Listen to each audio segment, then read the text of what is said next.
तुम जो वरदान मांगना चाहो हमसे ले सकती हो। सुकन्या ने कहा कि मैं अपने पति के आदेश के बिना आपसे वरदान भी नहीं ले सकती। शबनऋषि ने कहा कि तुम्हारी जो मर्जी हो तुम वरदान ले सकती हो। तो सुकन्या ने कहा कि यदि आप प्रसन्न हैं, हमें वरदान देना चाहते हैं, तो पहले कि मेरे पति का बुढ़ापा दूर कर दीजिए और मेरे पति का नेत्र वापस कर दीजिए, हमें यही वरदान चाहिए। अश्विनी कुमारों ने कहा ठीक है, तुम्हें एक परीक्षा देनी होगी। हम तीनों इस सरोवर में गोते लगाएंगे, एक स्वरूप बन जाएंगे, एक जैसी शक्ल होगी और तुम्हें अपने पति को पहचानना होगा। अपने पति के गले में माला डालनी होगी। अश्विनी कुमार और चबनऋषि सरोवर में गोते लगाए, तीनों की शक्ल एक जैसी हो गई। सुकन्या अपने पति को पहचान नहीं पा रही है, तो सुकन्या ने माता जगदम्बा का सहारा लिया, माता जगदम्बा का आश्रय लिया।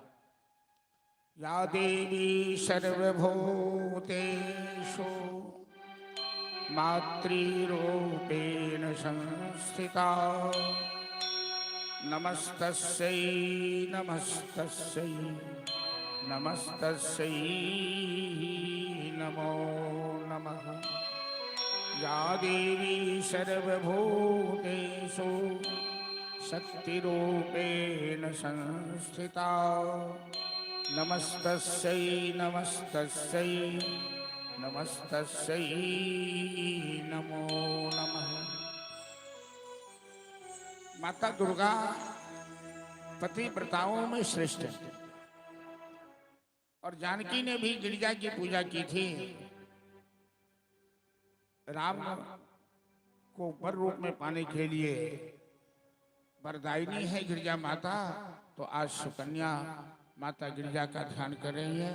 चलिए एक भजन के माध्यम से हम लोग श्रवण करें कि भगवती किस तरह से चेतना शक्ति प्रदान करती है, सद्बुद्धि प्रदान करती है और मनुष्य का भाग्य बदल जाता है। बोले भद्रकाली भगवती जय।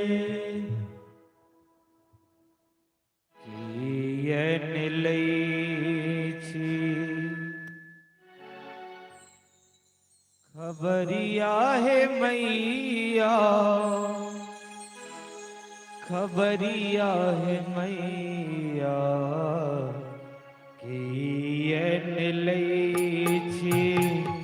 खबरिया है मैया, खबरिया है मैया, कतक दिन सकोरे छी, अर्जिया है मैया, अर्जिया है मैया, कतक दिन सकोरे छी, अर्जिया है मैया, अर्जिया है मैया,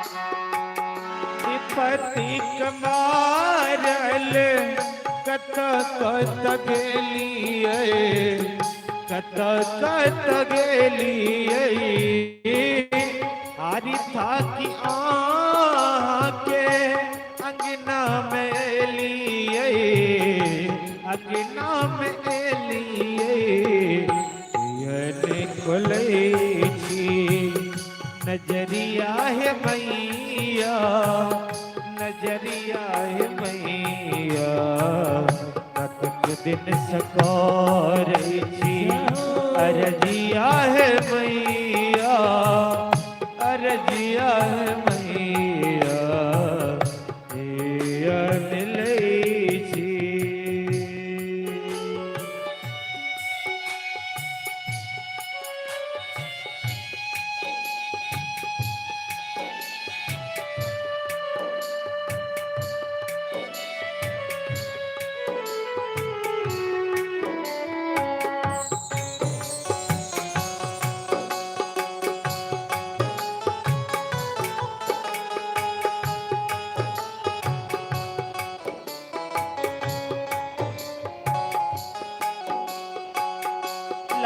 लाल अरहुल के माला बन लिए, माला बन लिए।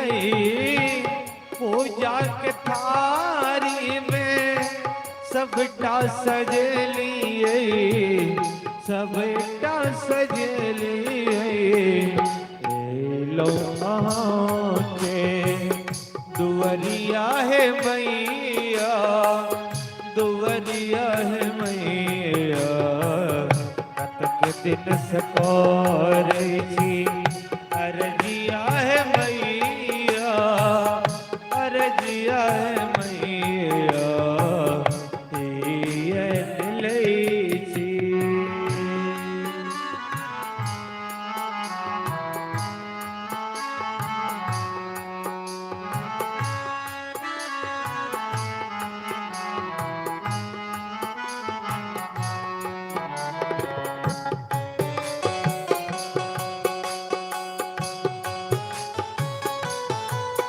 जय हो।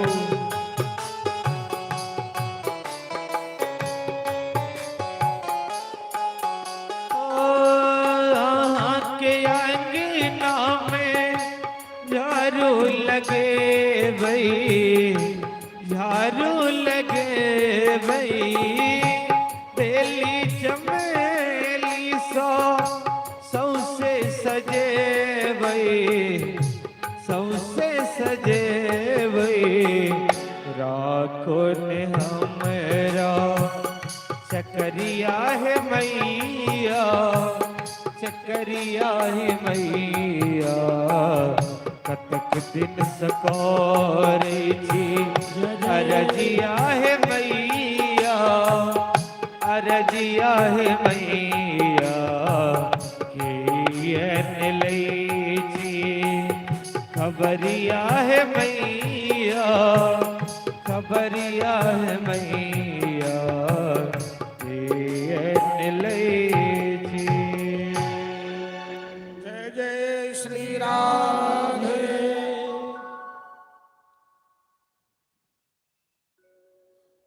तुम वैष्णवी शक्तिमनंत वीर्या विश्वस्य बीजं परमाशिमाय सम्मोहितं देवी समस्तमेतत्। भगवती की प्रेरणा से सुकन्या को चेतना प्राप्त हुई और अपने पति के गले में माल्यार्पण किया। अश्विनी कुमार के वरदान से चवन ऋषि के नेत्र वापस आए। चवन ऋषि जवान हो गए, कायाकल्प हो गया, बुढ़ापा दूर हो गया। सुकन्या का जीवन अपने आप में धन्य हो गया। मनुष्य जल्दी घबरा करके अनीति का मार्ग अपना लेता है, धर्म का त्याग कर देता है। लेकिन जीवन में जब तक आप त्याग नहीं करोगे, बलिदान नहीं दोगे। आज राजा हरिश्चंद्र की चर्चा सतयुग से लेकर अभी तक क्यों है? हरिश्चंद्र ने अपने वचन का, अपने धर्म का त्याग नहीं किया, चाहे उसे कफन को नहीं असूलना पड़े, मरघट में रह गए। आज शिवी की चर्चा क्यों है? एक कबूतर की रक्षा के लिए सूर्यवंशी राजा शिवी ने अपने पूरे शरीर का मांस कुतर कर दे दिया। आज राम की पूजा क्यों होती है? कि राम ने अपने संपूर्ण जीवन में आदर्श मर्यादा का कहीं भी त्याग नहीं। गर्भवती अवस्था में अपनी प्राण प्रिया जानकी का त्याग कर सकते हैं राम, प्रजा की बात को मानकर अपना आदर्श नहीं त्यागा। पशु पक्षियों के बीच भी कुछ नियम होता है, लेकिन मानव इतना गिर चुका है कलयुग में, इसके जीवन में न कोई नियम है, न कोई संविधान है, न कोई सत्य है, न कोई धर्म है। आज भौतिकतावादी इस युग में मनुष्य अपना सारा अस्तित्व समाप्त किए जा रहा है। कुछ न कुछ सिद्धांत, कुछ न कुछ नियम, कुछ न कुछ अपने जीवन में धार्मिक सिद्धांत होना चाहिए। आज सुकन्या ने धैर्य धारण किया, अपने धर्म पातिव्रत धर्म का पालन किया। उनके पति का बुढ़ापा भी दूर हो गया, नेत्र भी वापस आ गए और सुकन्या का जीवन धन्य लग रहा है। चवन ऋषि ने अश्विनी कुमारों से पूछा कि आपके उपकार से, आपके सहयोग से मेरे नेत्र वापस आए हैं, मेरा बुढ़ापा दूर हुआ है, कहिए हम आपकी क्या सहायता कर सकते हैं। सनातन धर्म का नियम है, हमारे भारतवर्ष का जो सनातन धर्म है, वाल्मीकि रामायण में परिभाषा आई है कि कृते च प्रति कर्तव्यम एष धर्म सनातन। जो किए हुए उपकार को मानता है, उपकार के बदले उपकार करता है, जो कृतज्ञता व्यक्त करता है, वही सनातन धर्म। आज के युग में ज्यादा लोग कृतज्ञ देखे जाते हैं। आपने किसी को हजारों उपकार कर दिया है, लेकिन मौका मिलेगा तो आपका अपकार करेगा। आपसे लाभ लिया, आपको हानि पहुंचा देगा। स्वामी विवेकानंद जी के शिष्य ने कहा एक बार कि गुरुदेव, अमुक व्यक्ति आपको गालियां दे रहा था। तो विवेकानंद जी ने कहा कि जरा डायरी निकालो तो, जो व्यक्ति हमें गालियां दे रहा है, मैंने उसका उपकार कभी किया है कि नहीं किया है। तो डायरी में नोट था, उस व्यक्ति का अनेकों बार विवेकानंद जी ने उपकार किया। तो विवेकानंद जी ने कहा कि हम उपकार किए हैं इसीलिए हमें गालियां देते हैं, जो धर्म के खिलाफ है। तो चवन ऋषि कहते हैं आपने उपकार किया, मेरा बुढ़ापा दूर हो गया, तो मैं बदले में क्या आपका उपकार कर सकता हूं। अश्विनी कुमारों ने कहा, हे ऋषिवर, देवराज इंद्र ने हमें यज्ञ से बहिष्कृत कर दिया है। और आप तो जानते हैं अच्छी तरह कि देवताओं का जीवन यज्ञ ही होता है। देवता की परिभाषा है अमरा निर्जरा देवा। मनुष्य देवता में क्या फर्क है? देवता बुढ़े नहीं होते हैं, अमर होते हैं, अर्थात दीर्घायु होते हैं। और मनुष्य बुढ़ा भी होता है, मनुष्य जल्दी मर भी जाता है। तो यज्ञ के प्रभाव से देवताओं को अमरता प्राप्त होती है। देवराज इंद्र ने हमें यज्ञ से अधिकार वंचित कर दिया है और आपसे सहायता मांगने आए हैं कि आप हमें यज्ञ में अधिकार दिला दें। चवन ऋषि ने कहा, एवमस्तु। संयोग से राजा शरियाती आए अपनी पुत्री का हालचाल जानने के लिए। पहले तो राजा शरियाती के मन में गलत फहमी पैदा हुई। चवन ऋषि को जवान रूप में देखा, पहचाना नहीं, तो पुत्री के ऊपर आक्रोश हुआ कि कहीं मेरी बेटी ने कोई गलत कदम तो नहीं उठा लिया, कहीं चवन ऋषि की हत्या करके किसी और के साथ अपना संबंध तो नहीं बना लिया। राजा शरियाती के भाव को देखकर सुकन्या समझ गई। सुकन्या कहती है कि पिताजी, ये आपके दामाद चवन ऋषि ही हैं और मैं आपकी पुत्री हूं। मैंने ऐसा कोई कदम नहीं उठाया जो आपके मन में शंका हो रही। राजा शरियाती को बड़ी प्रसन्नता हुई। चवन ऋषि ने राजा शरियाती को आदेश किया, आप एक यज्ञ का आयोजन कीजिए, उस यज्ञ में हमें अश्विनी कुमार को अधिकार दिलाना है। राजा शरियाती घबरा गए। यद्यपि राजा शरियाती सूर्यवंशी हैं, चक्रवर्ती सम्राट हैं, बड़े बलवान हैं, लेकिन घबरा गए। उन्होंने चवन ऋषि से कहा कि जब देवराज इंद्र ने यह फैसला किया है अश्विनी कुमारों को यज्ञ में अधिकार नहीं मिलेगा, तो आप कैसे यज्ञ में अधिकार दिला सकते हैं।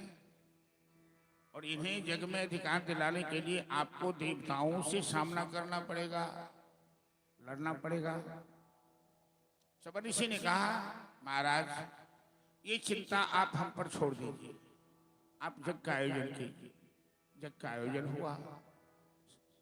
पहले जमाने में सतयुग में तो देवता सब प्रत्यक्ष यज्ञशाला में उपस्थित होते थे, अपने अपने आसन पर विराजमान होते थे। जब सभी देवता यज्ञशाला में विराजमान हुए और देवराज इंद्र ने अश्विनी कुमारों को देखा तो बड़े आवेश में आ गए। उन्होंने आचार्य जी से कहा, आचार्य क्षमणसी हैं, आप शीघ्र ही अश्विनी कुमारों को यज्ञ से बहिष्कृत कीजिए, वरना ये यज्ञ विध्वंस हो जाएगा। क्षमणसी ने कहा, देवराज मैंने इन्हें वचन दिया है और मेरा इनके ऊपर बहुत बड़ा एहसान है, हमें इनका ऋण चुकाना है। और ऐसा इन्होंने कौन सा अपराध किया है कि आप इन्हें से बहिष्कृत करते हैं? जो स्वर्ग के सिंहासन पर बैठा है, देवताओं का राजा है, तो अहंकार होना स्वाभाविक है। इंद्र के मन में अहंकार है। इंद्र ने थोड़ी सी अपनी भाषा में करवाहट का प्रयोग किया। कहा, आप कौन होते हैं पूछने वाले कि मैं क्या करूं क्या नहीं करूं? मैंने अश्विनी कुमारों को यज्ञ से बहिष्कृत कर दिया तो कर दिया, ये वैद्य हैं और वैद्य को यज्ञ में अधिकार लेने का अधिकार नहीं है। क्षमणसी ने कहा, देवराज मैंने इन्हें वचन दिया और मैं इन्हें यज्ञ में अवश्य अधिकार दिलाऊंगा, और आप अच्छा होगा कि आप शांति से यज्ञ में अपना अधिकार लें और बैठे रहें। मेरे यज्ञ में किसी प्रकार का विघ्न करने का प्रयास मत करें। देवराज इंद्र शबर ऋषि की चुनौती समझ लिया और तुरंत आवेश में आकर हंतुम तम आददे वज्रम सद्यो मन्योरमर्षितः सौवज्रम स्तंभयामास भुजम इंद्रस्य भार्गव। इंद्र ने शबर ऋषि को मारने के लिए हाथ में वज्र ले लिया और जैसे ही वज्र उठाया तो चमन ऋषि ने जल अभिमंत्रित करके इंद्र के हाथ में वज्र को स्तंभित कर दिया। सौवज्रम स्तंभयामास। और इतना ही नहीं, अपने तपोबल से चमन ऋषि हवन कुंड से एक मद पुरुष को प्रकट किया, जो विशालकाय जिह्वा लपलपाते हुए हाथ में नंगा तलवार लिए। शबर ऋषि ने कहा, देवराज इंद्र का इस तलवार से स्वागत करो, इन्हें बड़ा अभिमान है। ये स्वर्ग के सिंहासन पर बैठे हैं, ये ब्राह्मण को इतना तुच्छ समझते हैं। इन्हें भी पता लगे कि ब्राह्मण के पास तपस्या का बल होता है और तपस्या के बल के आधार पर ब्राह्मण किसी से डरता नहीं है। जब वो काला पुरुष मद पुरुष इंद्र को मारने के लिए खाने के लिए दौड़ा तो ब्रह्मा जी आ गए और ब्रह्मा जी ने कहा चमन ऋषि से, ये तुम क्या कर रहे हो? अरे इंद्र का कोई वध करता है क्या? चमन ऋषि ने कहा, पितामह ये देवता ब्राह्मण के बल पर ही देवता है। देवता को देवता बनाने वाला ब्राह्मण है और ये ब्राह्मण पर ही अत्याचार करना चाहते हैं। आप इन्हें समझाइए जरा कि मंत्राधीनम जगत सर्वम देवाधीनम जगत सर्वम मंत्राधीनम तु देवता ते मंत्राः ब्राह्मणाधीनम तस्मात् ब्राह्मण देवता। ये पूरा संसार देवताओं के अधीन है। जहाँ हर विभाग का देवता है। पंच देवता की पूजा करते हैं ना, ये पंच देवता क्या है? पंच प्रकृति, पृथ्वी जल तेज वायु आकाश के प्रतीक हैं। सबके अधिष्ठात्री देवता है। पूरे शरीर के अंग अंग में देवता का वास है। आंख में सूर्य है, कान में अश्विनी कुमार है, मन के देवता चंद्रमा माने जाते हैं। इस तरह से देवता ही सबको चला रहा है। और देवता किसके अधीन है? संसार देवता के अधीन है और देवता मंत्र के अधीन है। ते देवता मंत्राधीनम, मंत्र के अधीन है। और ये मंत्र किसके अधीन है? तो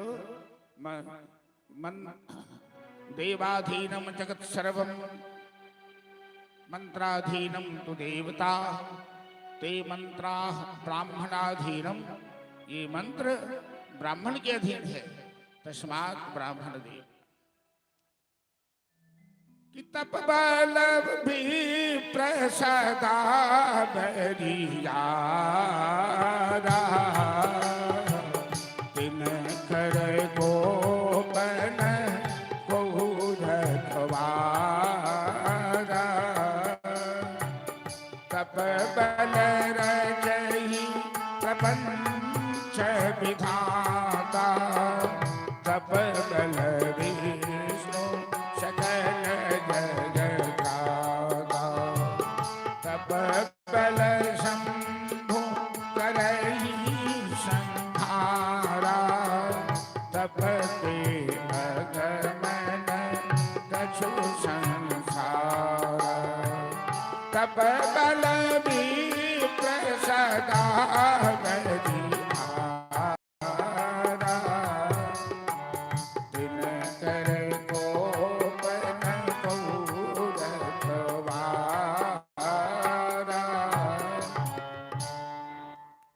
तो तपस्या के बल से ब्राह्मण शक्तिशाली होते थे।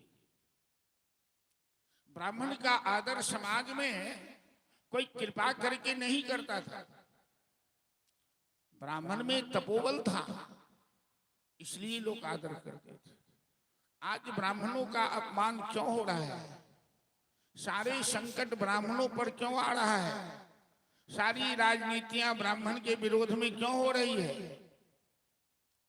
क्योंकि ब्राह्मण का जो अपना बल था, अपनी पूंजी थी, ब्राह्मण ने उसे ही छोड़ दिया। ऐसा कहा जाता है कि 3 दिन गायत्री नहीं जपने वाला ब्राह्मण चांडाल हो जाता है। यहाँ तो महीनों महीनों गायत्री याद भी नहीं है, स्नान भी नहीं होता, पूजा भी नहीं होती, तो ब्रह्म बल ब्रह्म तेज कहां से आएगा?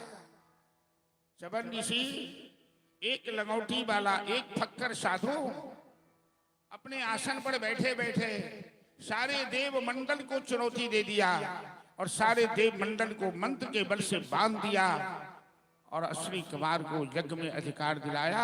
और इंद्र ने क्षमा मांगी उनसे, देवता के राजा इंद्र एक लंगोटी वाले ब्राह्मण को भारत भूमि पर आकर उनसे क्षमा मांगी। ये हमारे देश की ऋषि मुनियों की शक्ति थी, ये ब्राह्मण की शक्ति थी। अश्विनी कुमार को यज्ञ में अधिकार मिला, यज्ञ संपन्न हुआ। उसी वंश में 7वीं पीढ़ी में आकर अम्बरीश नाम के राजा होते हैं। राजा अम्बरीश राजर्षि थे, राजा होकर भी बड़े वैष्णव थे और उनके राज दरबार में एक ठाकुरबाड़ी थी। तो सारा काम तो उनका सेवक सेना करती थी, लेकिन ठाकुर की सेवा अम्बरीश अपने हाथों करते थे। प्रायः समाज में ऐसा देखा जाता है कि पैसे के बल पर लोग मंदिर बनवा देते हैं,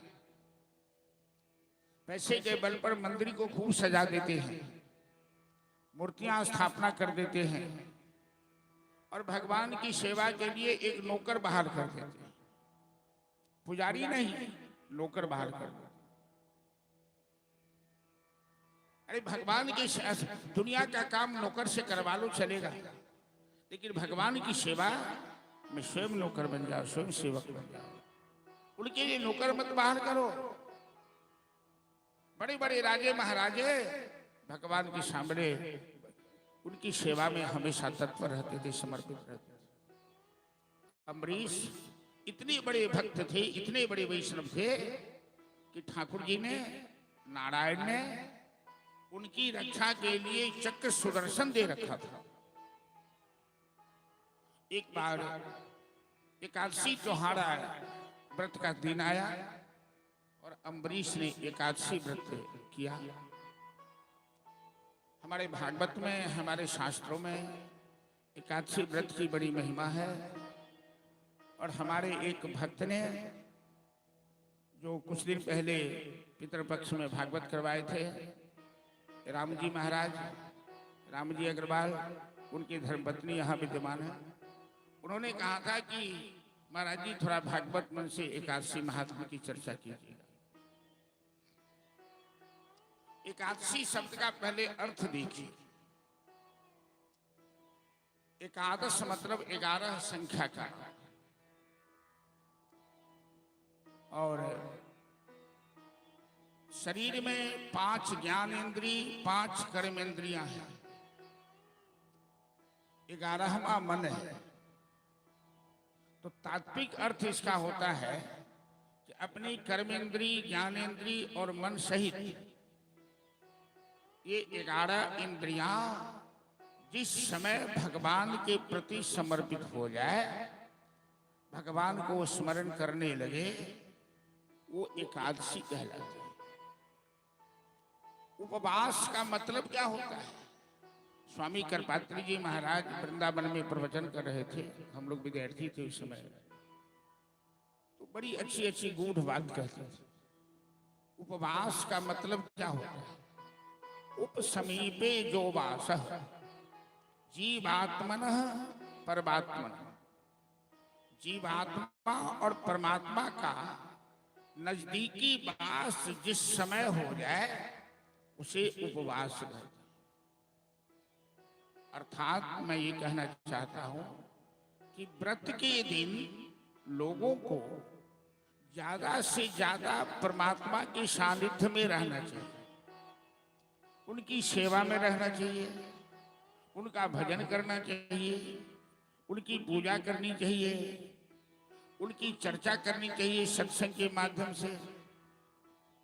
उपवास तो हम लोग कर लेते हैं, व्रत तो कर लेते हैं, लेकिन उपवास के दिन, व्रत के दिन इतना काम फैला लेते हैं, इतना प्रपंच बढ़ जाता है और इतने फलहार की व्यवस्था में लग जाते हैं, भगवान का नाम, भगवान का चिंतन तो कभी हो नहीं पाता। तो उपवास हुआ ही नहीं। तो एकादश इंद्रियां जिस दिन ईश्वर के स्मरण में समर्पित हो जाए वो एकादशी कहलाती है। अब चलिए, शास्त्र में जो एकादशी का महात्मा है, मातृजंघ नाम का एक राक्षस पैदा हुआ। तो मातृजंघ नाम का राक्षस तीनों लोक में हाहाकार मचा दिया। उसे वरदान था कि उसे कोई स्त्री ही पराजित कर सकती है। तो सब देवताओं ने नारायण से प्रार्थना की कि प्रभु इस राक्षस का अंत नहीं होगा तो देवताओं का संकट दूर कैसे होगा। तो भगवान ने अपने अंग से एक सुंदर कन्या को प्रकट किया। उस कन्या को आदेश दिया कि तुम इस राक्षस का अंत करो। नारायण तो लीला पुरुषोत्तम है, वो जब जिस रूप में जो करना चाहें, जो बनना चाहें, जो बनाना चाहें वो बना देते हैं।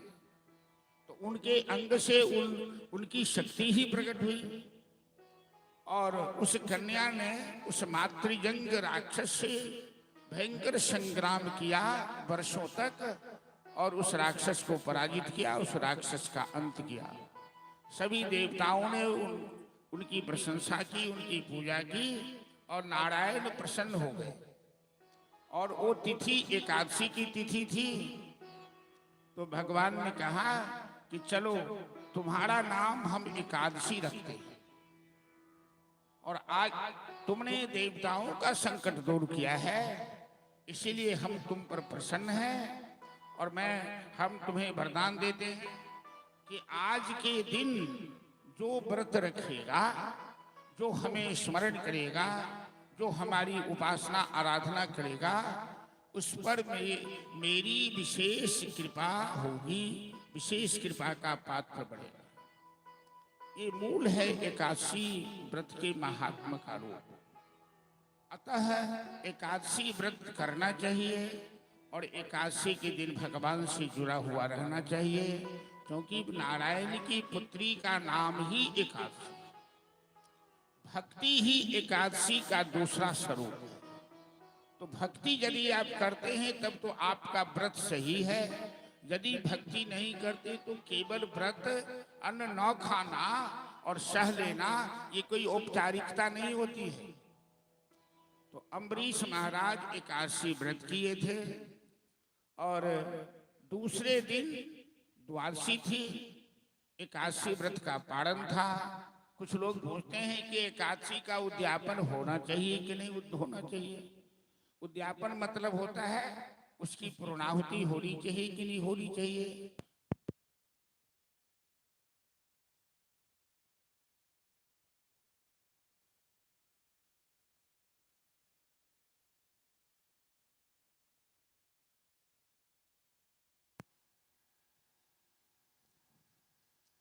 तो जीवन में यदि कोई नियम है, उसकी पूर्णाहुति आप कीजिए न कीजिए वो आपके ऊपर है, आप कितना सक्षम है। वैसे नियम का, व्रत का की पूर्णाहुति नहीं की जाती। उद्यापन के बाद आप एकादशी छोड़ दीजिए, नियम तोड़ दीजिए, ऐसा भी शास्त्र में नहीं है।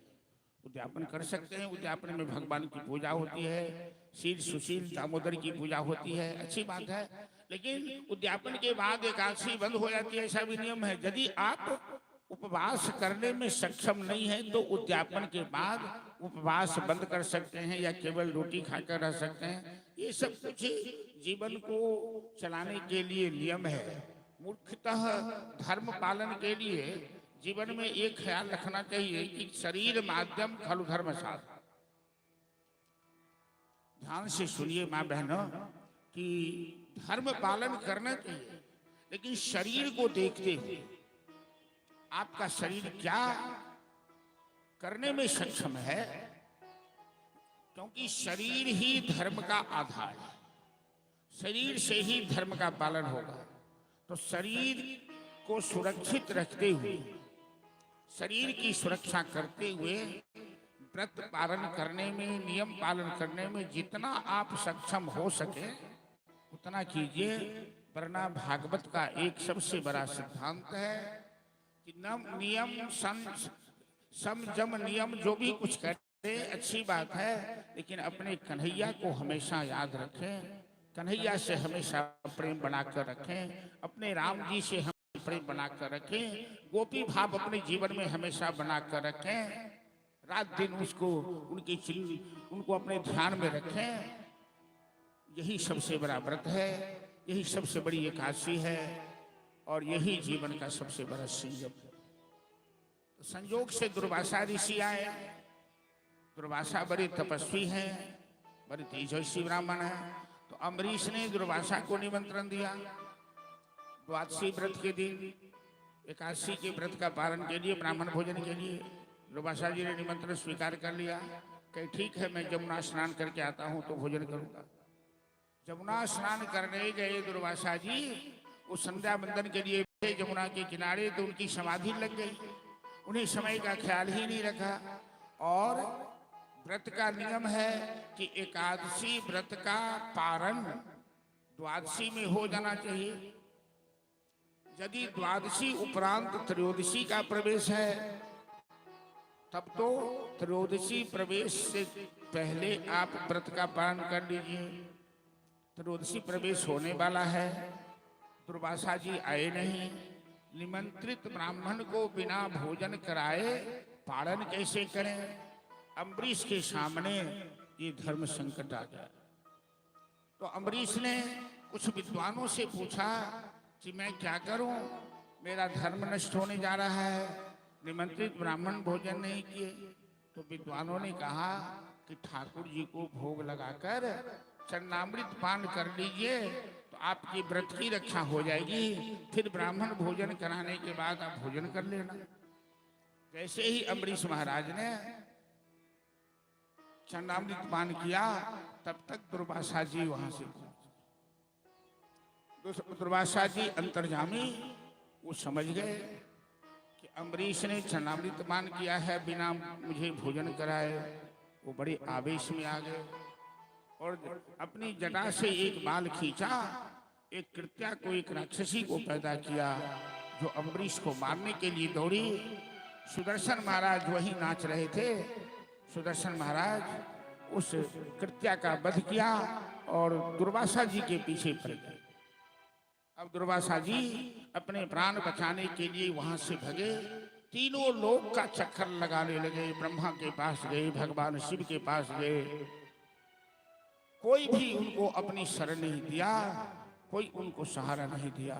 अंत में अम्बरीश जी वैकुंठ नारायण की शरण में गए। त्राहिमाम त्राहिमाम, रक्षा कीजिए प्रभु, रक्षा कीजिए। भगवान कहते हैं, हे दुर्वासा जी, अहम भक्त पराधीन स्वतंत्र इव द्विजः साधुभिर्ग्रस्त हृदय भक्तो भक्त जन प्रिय जे दारागार पुत्रात्मा। हे दुर्वासा जी, मैं तो भक्त के अधीन हूं। भक्त हमें जैसे नचाते हैं मैं वैसे नाचता हूं। जो मेरे भक्त अपने बाल बच्चे धन परिवार सबको त्याग कर अपने जीवन को हम में समर्पित कर दिया है, कथम ताम तत्तु मर्हति, मैं ऐसे भक्तों का त्याग नहीं कर सकता।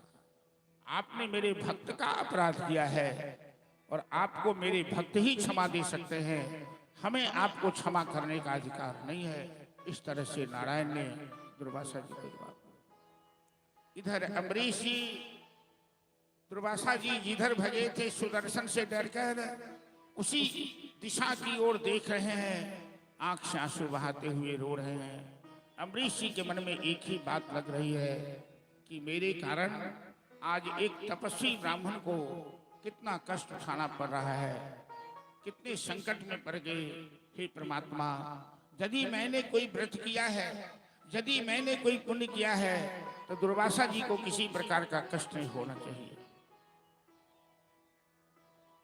पर दुख द्रवहि संत सुपुनीता, निज परिताप द्रवहि न बनीता। संत किसे कहते हैं? सच्चा वैष्णव किसे कहते हैं? जो दूसरों के दुख से दुखी हो, अपने सुख से सुखी सब होता है, अपने दुख से दुखी सब होता है। लेकिन संत और सच्चा वैष्णव वही है जो दूसरों के सुख से सुखी होता है और दूसरों के दुख से दुखी होता है। गुजरात में एक परम संत हुए 14वीं शताब्दी में, नरसिंह मेहता महाराज जी। गुजराती भाषा में उनका एक भजन है, वैष्णव जन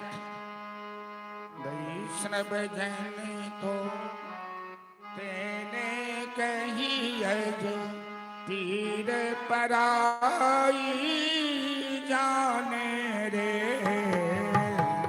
वैष्णव जन तो तेने कही अज पीर पराई जाने रे। वैष्णव जन तो तेने कही अज पीर पराई जाने रे। वैष्णव जन तो तेने कही अज पीर पराए जाने रे। पर दुखे उपकार करे तो ये, पर दुखे उपकार करे तो ये, मन अभिमान न हाने रे। वैष्णव जन तो तेने कही अज पीर पराए जाने रे।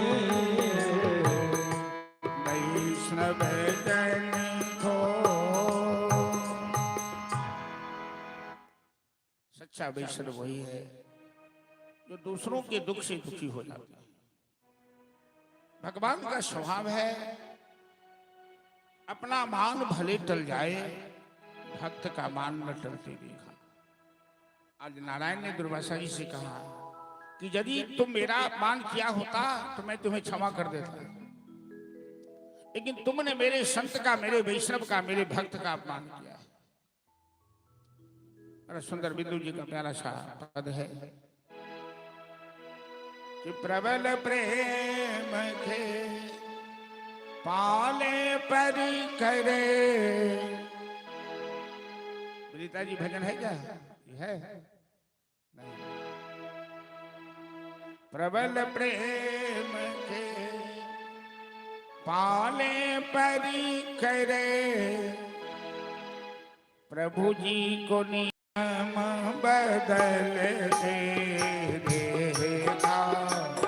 हरि जी को नियम बदलती देखा।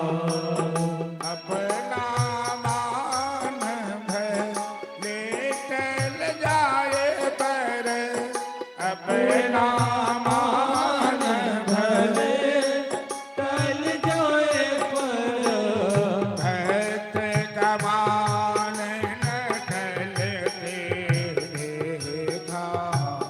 हरि जी को नियम बदलते देखा।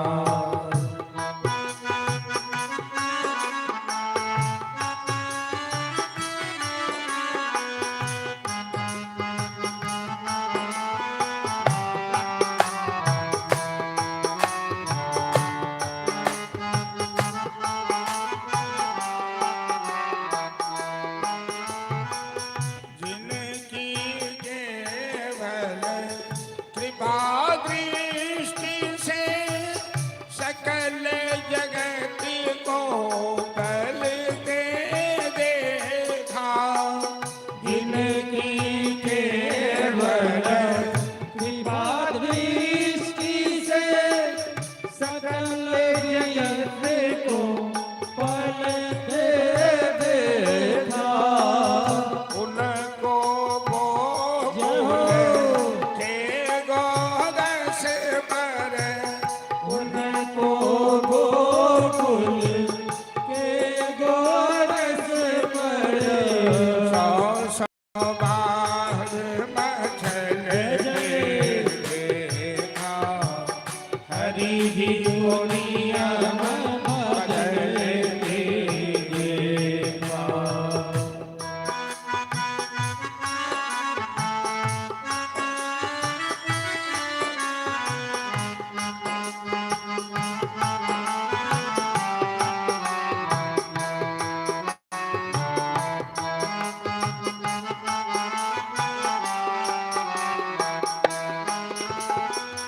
जिनके चरण कमल कमला के कर तल देन खिसकते देखा।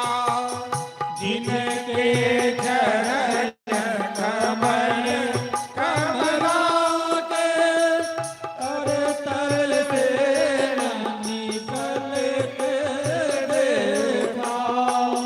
उनको ब्रज खरील कुंजन में, उनको ब्रज करील पूजन में, कंटक पथ पर चलते देखा। हरि जी को नियम बदलते देखा। शेष महेश गणेश दिनेश निरंतर जाहि समाधि लगावे। जाहि अनादि अखंड अछेद अभेद सुवेद धारण पावे। नारद से शुक व्यास रचे प्रतिथा की रहे देहि मारन पावे। ताहि अहीर की छोहरिया छछिया भरी छाछ बिनाट न जावे। हरि जी को नियम बदलते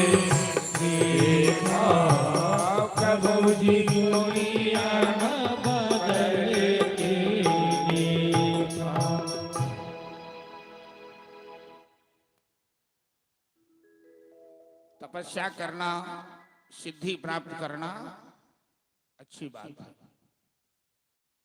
लेकिन संत स्वभाव का त्याग करना ये अच्छी बात है।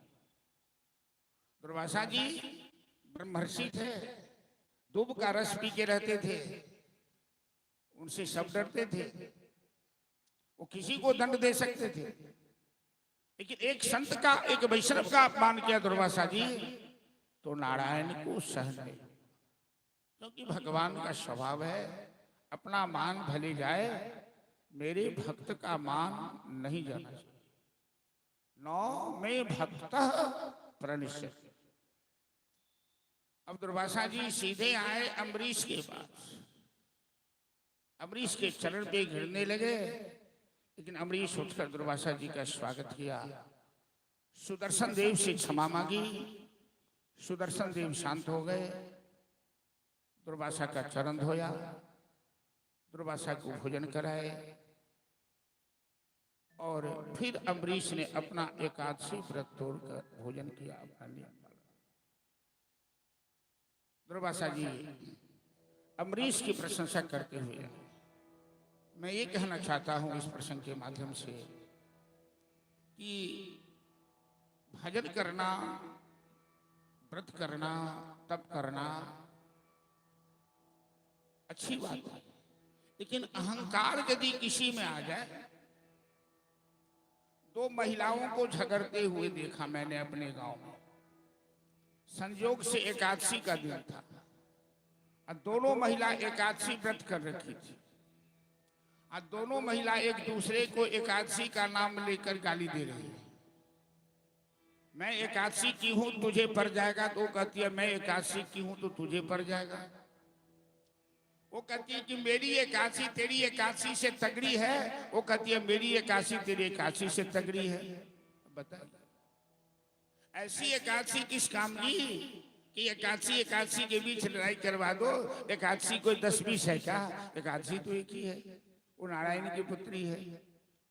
तो व्रत करने का मतलब, बहुत आदमी कहता है हमसे मुंह मत लगाना, मैं बहुत माला फेरता हूँ, साफ दे दूंगा। अरे यहाँ संत भगवान बैठे हुए हैं, बंगाली बाबा जी, रात दिन माला ही जपते होंगे, लेकिन ये नहीं किसी को कहते होंगे कि मैं माला जपता हूं, मैं तुम्हें साफ। संत का स्वभाव ही ऐसा नहीं होता है। तो अहंकार नहीं आना चाहिए, भगवान अहंकार को कभी बर्दाश्त नहीं करते। तो दुर्वासा जी के अंदर जो था उसे भगवान ने दूर किया, अम्बरीश की प्रशंसा हुई। उसी वंश में सगर नाम के राजा,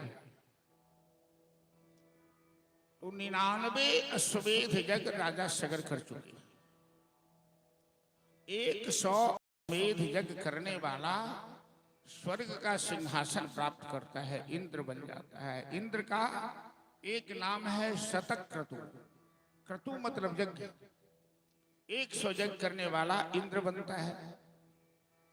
तो सगर ने जब 100वां अश्वमेध यज्ञ प्रारंभ किया और दिग्विजय में, अश्वमेध यज्ञ में दिग्विजय की जाती है, जिस घोड़े की बलि दी जाती है वो घोड़ा दिग्विजय करता है, जहां लड़ाई होती है वहां जीतना पड़ता है। तो 60,000 सगर के पुत्र जिनकी उत्पत्ति यज्ञशाला से हुई है, कोई नारी के गर्भ से नहीं हुई है, वो 60,000 सगर के पुत्र उस अश्व की रक्षा में पीछे पीछे दिग्विजय में जा रहे थे। स्वर्ग के सिंहासन पर बैठे हुए देवराज घबरा गए कि यदि सगर का ये यज्ञ पूरा हो गया निर्विघ्न, तो हमें सिंहासन छोड़ना पड़ेगा। ये राजनीति बड़ी खराब है, ये नेता जीत गया तो हमें हटना पड़ेगा, एक दूसरों का काट करता है। तो इंद्र ने विश्राम करते सगर पुत्रों से छिपकर उस घोड़े को कपिल मुनि के आश्रम में छिपा दिया, गंगा सागर। और ब्राह्मण का वेश बनाकर सगर पुत्रों को उत्तेजित किया कि तेरे यज्ञ पशु, तेरे यज्ञ का घोड़ा कपिल मुनि ने अपने आश्रम में छिपा रखा। नौजवान की बुद्धि विवेक शून्य, वो सोचा विचारा नहीं कि कपिल मुनि ये काम क्यों कर सकते हैं। उन सगर पुत्रों ने कपिल मुनि का घोर अपमान किया, ईंटे पत्थर तक चला दिया। संत भी कितने सहन शक्ति वाले हो, लेकिन गोस्वामी जी कहते हैं अति संघर्षण कर जो कोई तो अनल प्रगट चंदन की हुई। चंदन कितना भी शीतल हो, लेकिन संघर्षण ज्यादा हो तो आग पैदा हो जाती है। कपिल मुनि को क्रोध आया, उनके मुंह से अग्नि की ज्वाला निकली और 60,000 सगर के पुत्र भस्म हो। हाहाकार मच गया, यज्ञ अधूरा रह गया। अब तो सगर के एक दूसरे पुत्र असमंजस महाराज हैं, वो पता लगाते गंगा सागर कपिल मुनि के आश्रम में आए।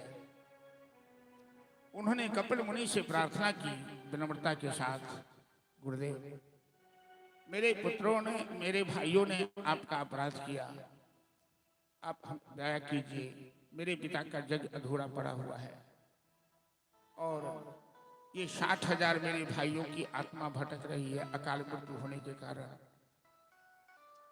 कपिल मुनि ने कहा ये घटना ये मेरे मन से नहीं हुई है, ये परमात्मा की प्रेरणा से घटना घटी है और इस घटना के पीछे बहुत बड़ा उद्देश्य है कि गंगा स्वर्ग से धरती पर आएगी। तुम ये घोड़ा ले जाकर अपने पिता का यज्ञ संपन्न करो और तपस्या करके गंगा को स्वर्ग से धरती पर लाओ। गंगा जल के पावन स्पर्श से ही इन आत्माओं को शांति प्राप्त होगी। सगर के पुत्र असमंजस महाराज यज्ञ संपन्न कराकर चले गए हिमालय की तराई में तपस्या करने। उनके जीवन का अंत हो गया। गंगा देवी प्रसन्न हुई, उनके पुत्र अंशुमान तपस्या किए, उनके जीवन का भी अंत हो गया। उनके पुत्र दिलीप तपस्या किए, उनके जीवन का भी अंत हो गया। अंत में दिलीप के पुत्र महाराज भगीरथ हुए। चौथे पीढ़ी में आकर गंगा माता प्रसन्न हो। तो भगीरथ महाराज जब तपस्या करने आए तो उन्होंने सबसे पहले भगवान श्री कृष्ण को प्रसन्न किया। ऐसा कहा जाता है कि किसी काम को बार बार करने से यदि सफलता नहीं मिलती है, कन्हैया जी का एक भजन निकाल लीजिए आप। किसी काम को बार बार करने से यदि सफलता नहीं मिलती है, यत्ने कृतेन सिद्धति कोत्र दोषा, प्रयत्न करने से भी सफलता नहीं मिलती तो यहाँ कौन सा दोष है।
हेलो, जय जय श्री राधे।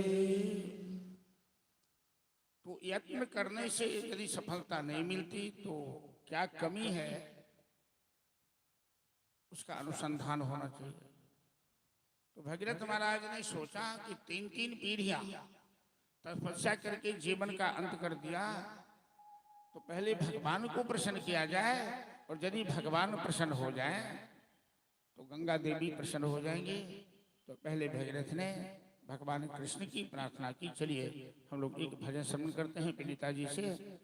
और महाराज भगीरथ कन्हैया को प्रसन्न करना चाहते हैं गंगा जी को धरती पर लाने के लिए।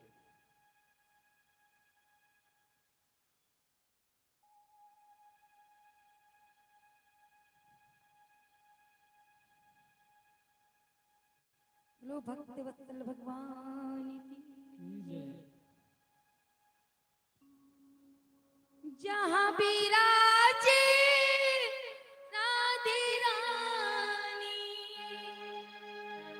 जहाँ विराजे महारानी, अलबेली सरकार कन्हैया ले चल परी पार, कन्हैया ले चल परी पार, सांवरिया ले चल परी पार।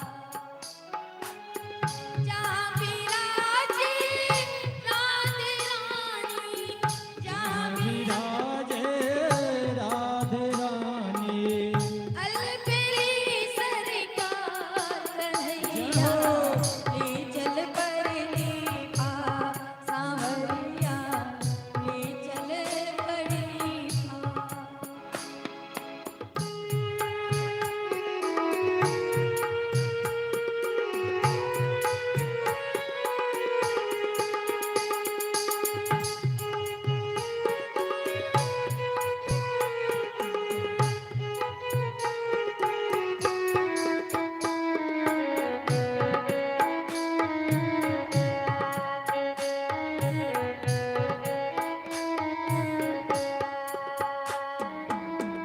जीवन के कुछ अनमोल समय हम निकाल के इस भागवत में आए हैं।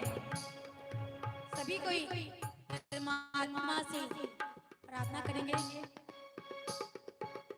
गुण अवगुण सब तेरे अर्पण, गुण गुण सब तेरे अर्पण, पाप पुण्य सब तेरे अर्पण, पाप पुण्य सब तेरे अर्पण, ये जीवन भी तेरे अर्पण। ये जीवन भी तेरे अर्पण। मैं तेरे चरणों की दासी, मैं तेरे चरणों की दासी, मैं तेरे चरणों की दासी, मेरे प्राण आधार कन्हैया ले चल परी पार, कन्हैया ले चल परली पार, कन्हैया ले चल परी पार। कन्हैया ले चल परली पार।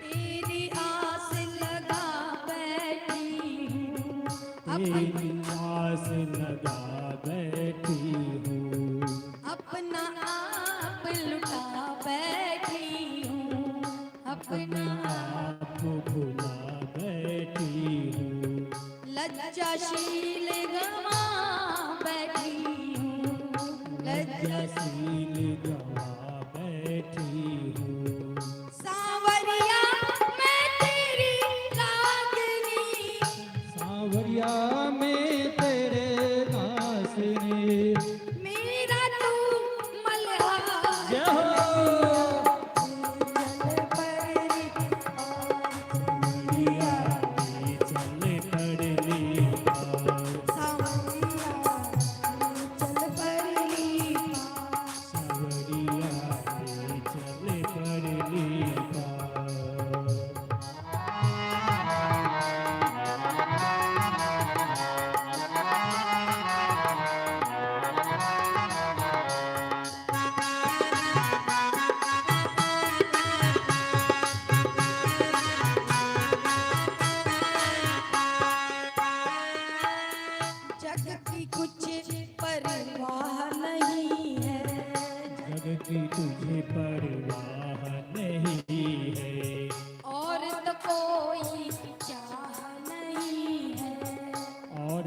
कोई चाह नहीं है। चारों तरफ है छाया अंधेरा, चारों चारों तरफ तरफ है छाया अंधेरा, सूझती कोई राह नहीं है, सूझती कोई राह नहीं है। मेरे प्रियतम मेरे माझी, मेरे प्रियतम मेरे माझे, कर दो बेड़ा पार, कन्हैया ले चल परली पार, कन्हैया ले चल परली पार, कन्हैया ले चल परली पार, कन्हैया ले चल परली पार। जहाँ विराजे राधे रानी, जहाँ विराजे राधे रानी, अलबेली सरकार, कन्हैया ले चल परली पार, कन्हैया ले चल परली पार, सावरिया ले चल परली पार, सावरिया ले चल परली पार। राधे राधे राधे राधे जपो चले आएंगे बिहारी, राधे राधे जपो चले आएंगे बिहारी, आएंगे बिहारी चले आएंगे बिहारी, आएंगे बिहार चले आएंगे बिहार, बिहार, अरे आएंगे बिहारी चले आएंगे बिहारी, आएंगे बिहार चले आएंगे बिहार, बिहार। अरे राधे राधे राधे राधे राधे राधे जपो चले आएंगे बिहारी, राधे राधे जप चले आएंगे बिहारी, राधे राधे राधे राधे राधे राधे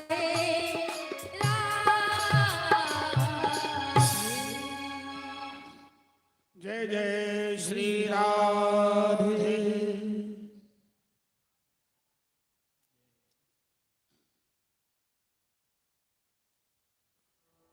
भगीरथ की तपस्या से भगवान नंदनंदन श्याम सुंदर प्रसन्न हुए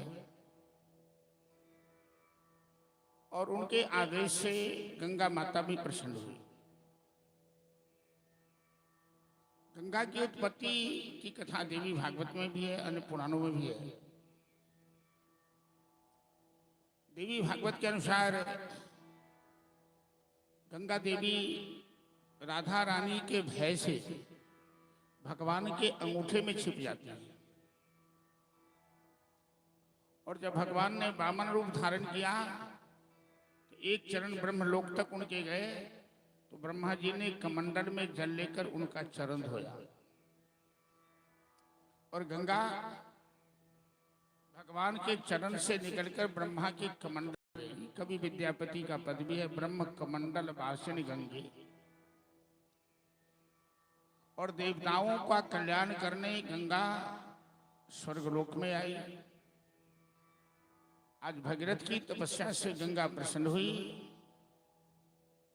भगीरथ से कहा, पुत्र मैं तेरी तपस्या से प्रसन्न हूं, मैं धरती पर आने के लिए भी तैयार हूं, लेकिन मेरा वेग, मेरी धार इतनी प्रचंड है कि धरती सहन नहीं कर पाएगी, धरती में दरार आ जाएगी, मैं पाताल में चली जाऊंगी। इसलिए तुम भगवान शिव को प्रसन्न करो, और यदि भगवान शिव अपनी जटा में हमें अपने स्थान दे देते हैं तो मैं आसानी से धरती पर आ जाऊंगी। महाराज भगीरथ पुनः भगवान शिव का ध्यान किया, उनकी तपस्या की कि गंगा गंगा तरंग रमणीय जटा कलापम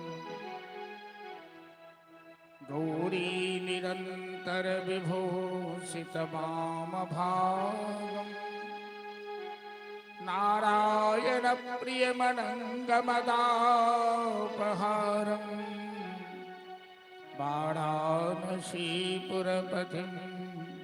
भज विश्वनाथम् तेजोमयं सगुणनिर्गुणमद्वितीय मानन्दकन्दमपराजितमप्रमेयम् नागात्मकं सकलनिष्कलमात्मरूपं वाराणसीपुरपतिं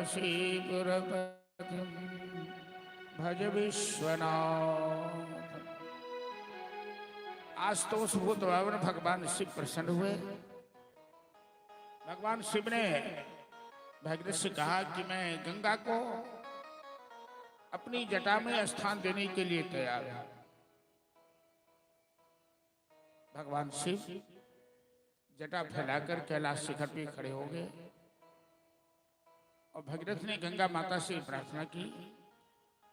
ब्रह्मांडम खंडयन्तीं हर्षिरसि जटावल्लीमुल्लासयन्तीं स्वरलोकातापतन्तीं कनकगुरुगुहा गण्डशैलास्खलन्तीं छोने पृष्ठे लुठन्तीं दुरुच्चैचमो निर्भरं भत्सयन्तीं पाथोधिं पूरयन्तीं सुरनगरसरि पावनी नख पुनाव।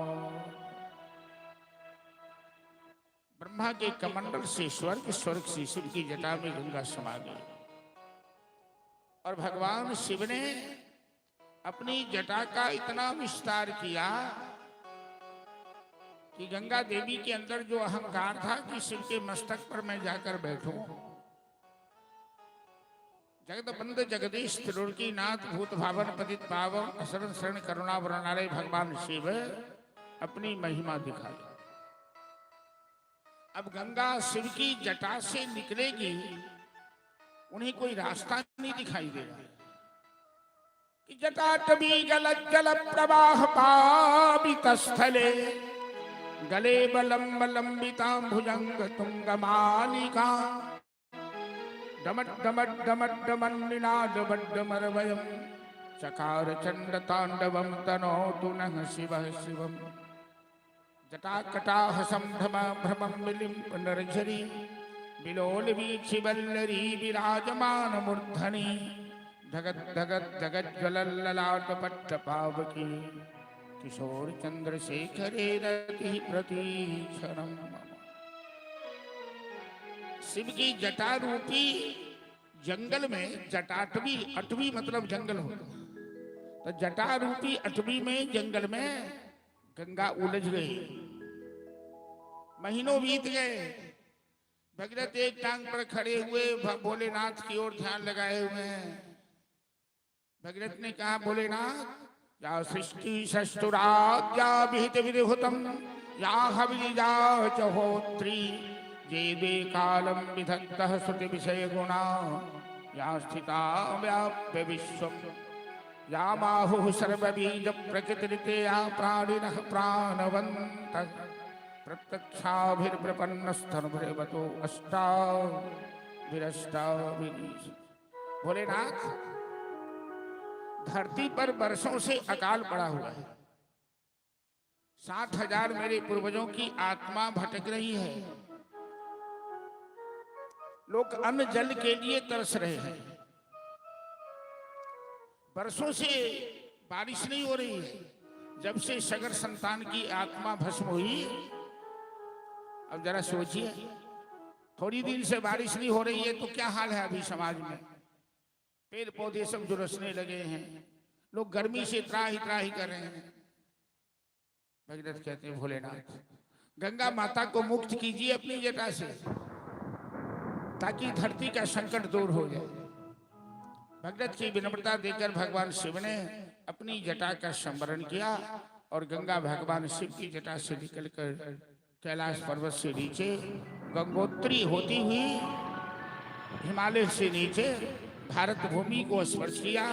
और जैसे ही गंगा जल का पावन स्पर्श भारत भूमि को हुआ, देवराज इंद्र प्रसन्न होकर वर्षा करने लगे। बोल गंगा महारानी की जय।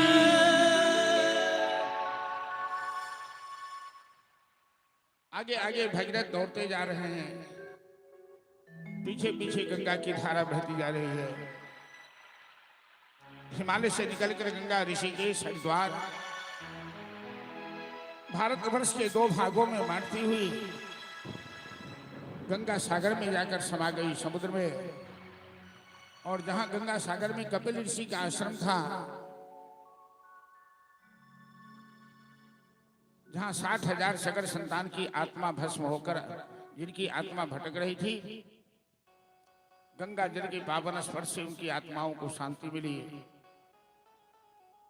भारतवर्ष का सौभाग्य लौटा, महाराज भगीरथ की तपस्या पूरी हुई।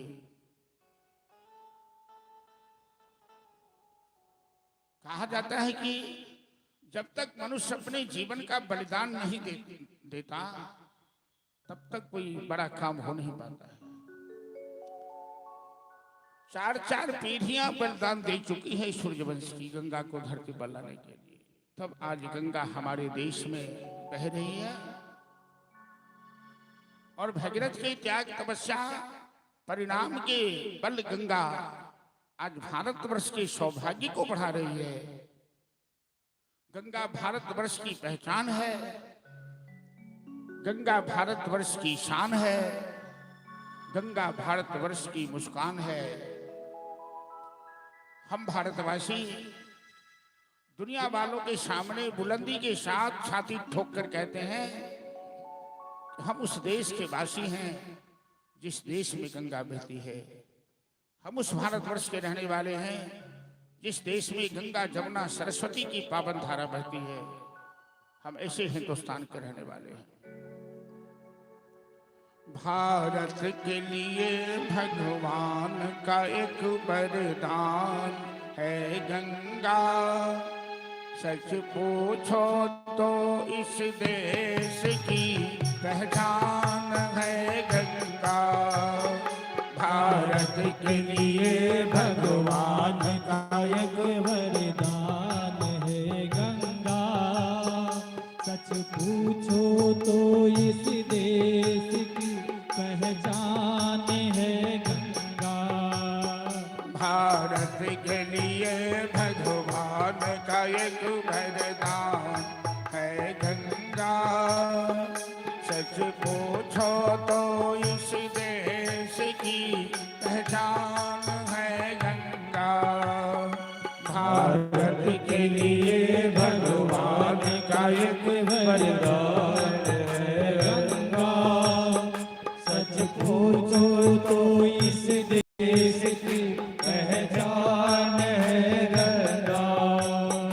हर हर गंगे हर हर, हर हर गंगे हर हर, हर हर गंगे हर हर, हर हर गंगे हर हर। गिरिराज हिमालय की बेटी महान है गंगा, भारत माता के मस्तक का अभिमान है गंगा। गिरिराज हिमालय की बेटी महान है गंगा, भारत माता के मस्तक का अभिमान है गंगा। यह अपनी मातृभूमि पर एक एहसान है गंगा, लाखों करोड़ों होठों की मुस्कान है गंगा। गंगा ही हिंदुस्तान हिंदुस्तान है गंगा, सच पूछो तो इस देश की पहचान है गंगा।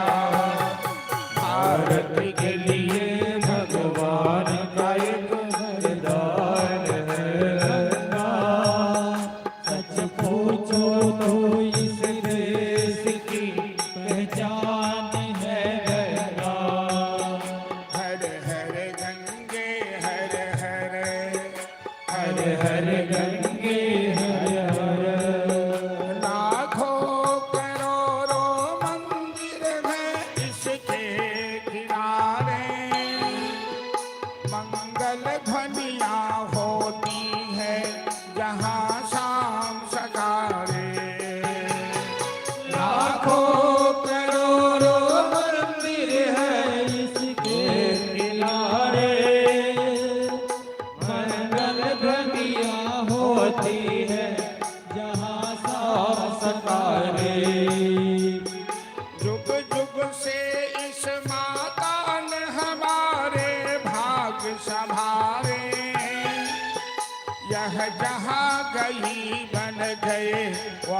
पर तीरथ सारे, यह अपनी मातृभूमि पर एक भसा है गंगा। सच पूछो तो इस देश की पहचान है गंगा। भारत के लिए भगवान का एक वरदान है गंगा। सच पूछो तो इस देश की पहचान है गंगा। हर हर गंगे हर हर, हर हर गंगे हर हर।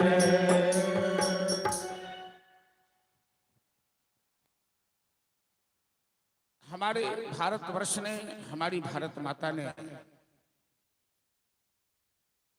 ऐसे ऐसे सपूतों को जन्म दिया है जो विश्व में अपनी मातृभूमि की शान बढ़ाया है, मातृभूमि का गौरव बढ़ाया है।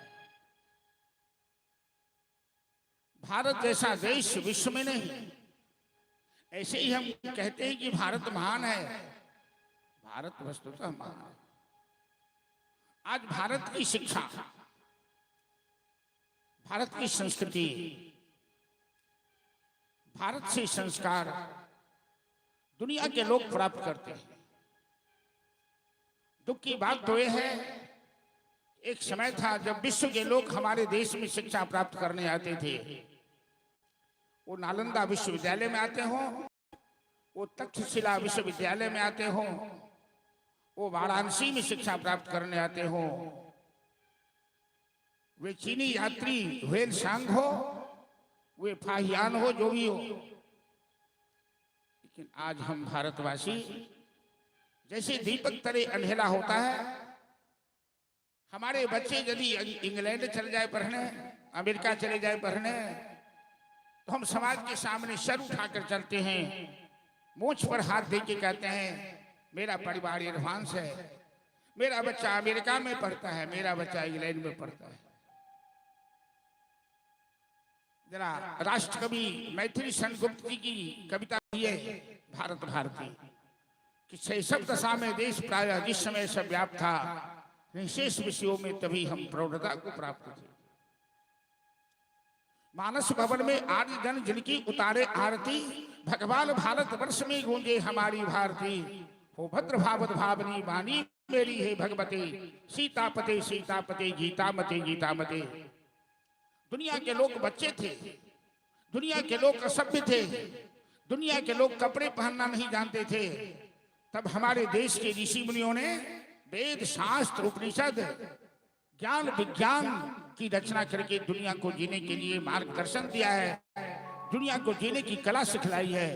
हम उस देश के रहने वाले हैं। है प्रीत जहां की रीत सदा मैं गीत वहां के गाता हूं, भारत का रहने वाला हूं, भारत की बात सुनाता हूं। ये देश की सभ्यता, इस देश की विचारधारा इतनी उदार है कि काले गोरे का भेद नहीं, हर दिल से हमारा नाता है। हमें और नहीं कुछ आता तो प्यार निभाने आता। इतनी ममता नदियों को भी जहां माता कह के बुलाते हैं, इतना आदर इन शांत का यहाँ पत्थर भी पूजे जाते हैं। ये संस्कार हमारे देश में है। कभी आपने सुना किसी को कहते हुए पाकिस्तान माता की जय, अमेरिका माता की जय, लंदन माता की जय?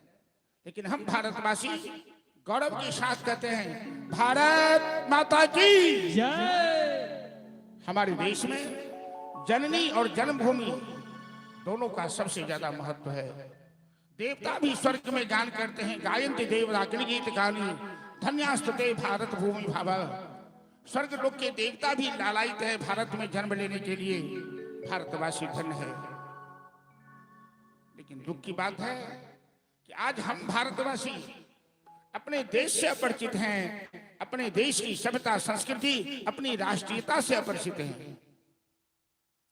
दुख की बात नहीं है कि जिस देश में गाय की रक्षा करने के लिए भगवान गोपाल बन के आते हैं, जिस देश में राजे महाराजे गाय की रक्षा के लिए अपने प्राण की आहुति लगा देते हैं, जिस देश में बिना गाय के सहयोग से कोई यज्ञ नहीं हो सकता, पंचामृत नहीं बन सकता, गाय का दूध, गाय का दही, गाय का घी, गाय का मूत्र, गाय का गोबर, जिस देश में गाय को पशु नहीं, गाय को ऋषि वंश कहा गया, गावो विश्व समात्रः, गाय विश्व की माता है।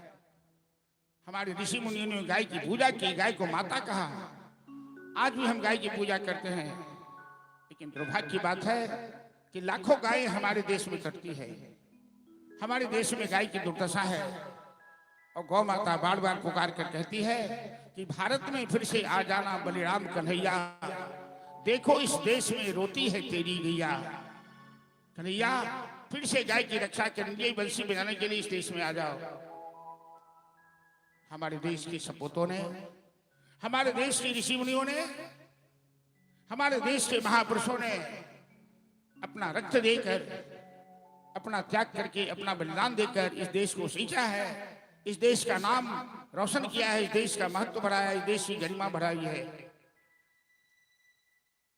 हिंदुस्तान आज तक किसी देश पर आक्रमण नहीं किया, इतिहास गवाह है, लेकिन विदेशियों ने हिंदुस्तान को लूटने के लिए, ऐसा संस्कृत उपन्यास में प्रमाण है कि 12 बार विदेशियों ने इस देश को लूटा। मुसलमानों ने लूटा, तुगलक ने लूटा, हुन ने लूटा, कनिष्क ने लूटा, ऊंट के पीठ पर सोने चांदी लाद लाद कर यहां से ले गए, यहाँ के मंदिर को तोड़ा, यहाँ के वेद शास्त्रों को जलाया, क्या क्या नहीं भारतवासियों के साथ किया। लेकिन भारत इतना महान है, चाहे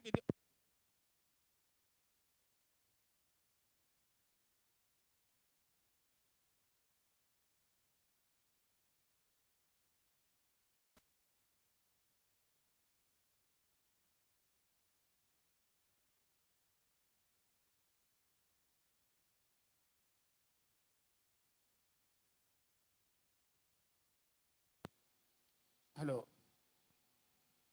चाहे विदेशियों ने जितना लूटा, लेकिन आज भी हिंदुस्तान सोने की चिड़िया कहलाता है। आज भी हमारे देश की छात्र छात्रा पाठशालाओं में, विद्यालयों में, महाविद्यालयों में जब इस राष्ट्रगीत को गाता है कि जहां डाल डाल पर सोने की चिड़िया करती है बसेरा, वो भारत देश है मेरा, तो हृदय गदगद हो जाता है अपने देश के प्रति। चलिए हम लोग इस भजन के बाद फिर कथा को आगे बढ़ाएंगे, और मेरा यही आग्रह है, मेरा यही निवेदन है, अपनी माता और मातृभूमि के प्रति हमेशा गौरवान्वित रहिए। गौरव के साथ कहिए कि हम हिंदुस्तानी हैं, गौरव के साथ कहिए कि हमारा भारत महान है। हिंदुस्तान में ऐसी कोई भूमि नहीं, हिंदुस्तान में ऐसी कोई संस्कृति नहीं, ऐसा कोई धर्म नहीं। विश्व इस धर्म से शिक्षा लेता है, विश्व यहाँ की संस्कृति से शिक्षा लेता है, और हमें झूठी पत्तल चाटने की आदत बनती जा रही है। हम विदेशी सभ्यता की नकल करते हैं, हम विदेशी धर्म को अपनाना चाहते हैं। हमारा देश महान है, हमारा धर्म महान है, हमारे ऋषि मुनि महान थे, हमारे देश के संत महात्मा महान थे, और आज भी हमारे देश के संत महात्मा महान हैं, आदरणीय हैं, पूजनीय हैं। हम अपने गौरव को समझे, हम अपने राष्ट्र को समझे, अपनी राष्ट्रीयता को समझे, अपने देश के प्रति समर्पण भाव रखें। इसी बात की कमी है कि आज के जमाने में खास करके युवा पीढ़ियों के अंदर से नेशनल कैरेक्टर समाप्त हो गया है। वो राष्ट्रीयता जो होनी चाहिए वो समाप्त हो गया है, इसे वापस लाना पड़ेगा। भागवत की कथा केवल धर्म का उपदेश नहीं देती है, भागवत की कथा केवल भक्ति का उपदेश नहीं देती है। भागवत पढ़ के देखो, भागवत का जो भौगोलिक चित्रण है, जो भौगोलिक मानदंड है, वो विश्व में कहीं नहीं है। इसमें सब कुछ भरा हुआ है। जरूरत है हमें इसे समझे, इसे जीवन में उतारे। चलिए, जहां डाल डाल पर सोने की चिड़िया करती है बसेरा, ये भारत देश है।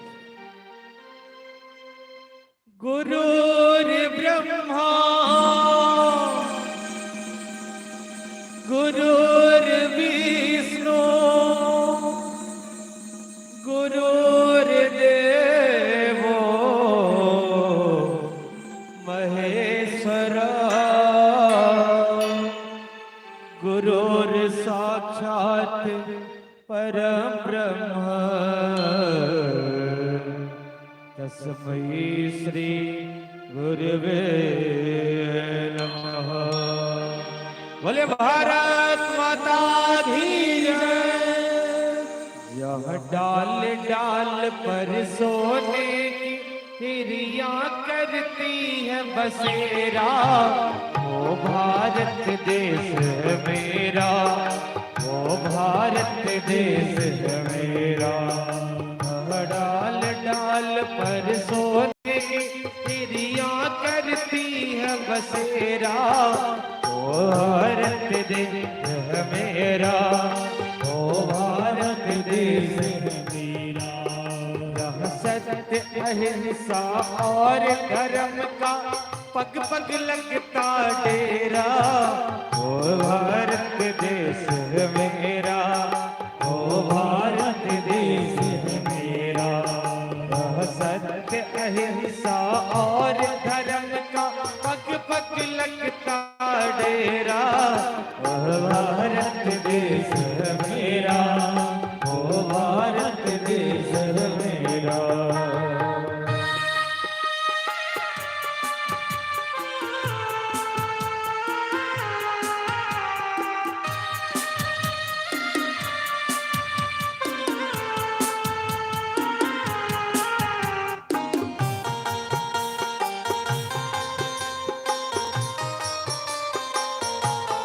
जय हो, ताली बजाते हुए।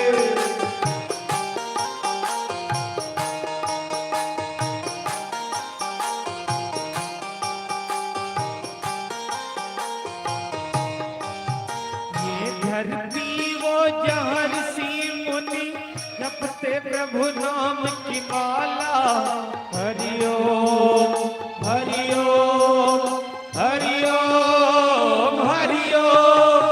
यह हर बालक एक मोहन है और राधा एक वाला, हरे राधा एक वाला।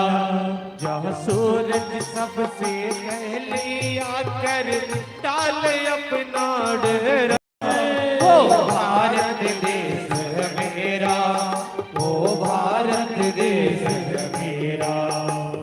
डाल डाल पर सोने की चिड़िया करती है बसेरा, वो भारत देश है मेरा, वो भारत देश है मेरा।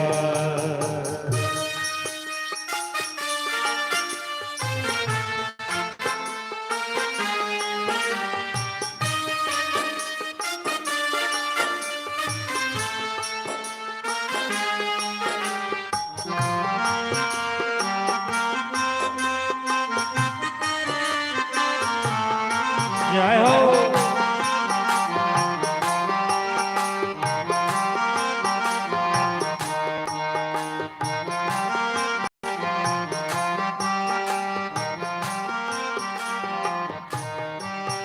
अलबेलों की इस धरती पर त्योहार भी है, अलबेले अलबेलों की इस धरती पर त्योहार भी है, अलबेले।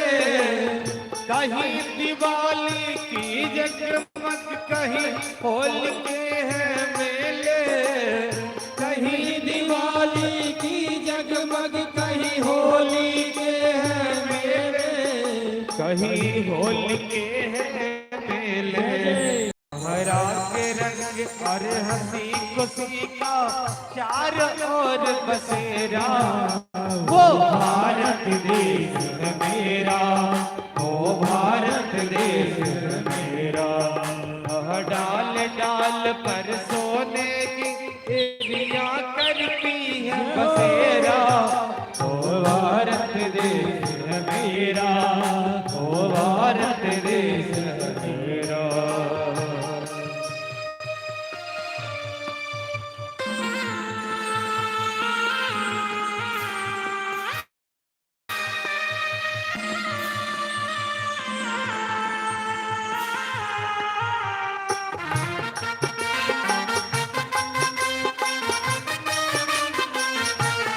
जय हो, हरि बोल।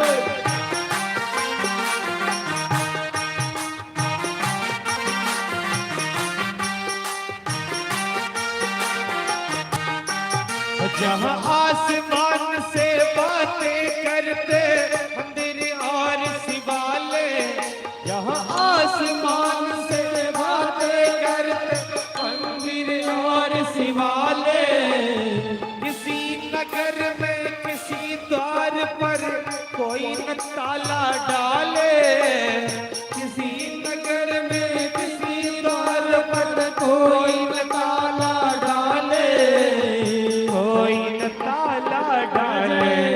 और प्रेम की बंसी जहाँ बजाता आए शाम सवेरा, वो भारत देश मेरा, वो भारत देश मेरा। डाल डाल कर करती हम बसेरा, वो भारत देश मेरा, वो भारत देश मेरा। जहाँ सत्य अहिंसा और धर्म का पग पग लगता डेरा, वो भारत देश मेरा, वो भारत देश मेरा, वो भारत देश मेरा, वो भारत देश मेरा। और भारत माता की जय। जो भरा नहीं है भावों से, जिसमें बहती रसधार नहीं, हृदय नहीं वह पत्थर है जिसमें स्वदेश का प्यार नहीं। अपने देश के प्रति हमेशा श्रद्धा होनी चाहिए, मातृभूमि के प्रति गौरव का भाव होना चाहिए, माता के प्रति सम्मान का भाव होना चाहिए। चलिए उसी वंश में रहा महाराज भगीरथ की तपस्या के परिणाम स्वरूप गंगा धरती पर आई। गंगा आज भी हमारे देश की शान है। और संत भगवान जाना चाहते हैं, जरा आशीर्वचन माइक में, फिर आएंगे। आज नहीं हो पाएगा।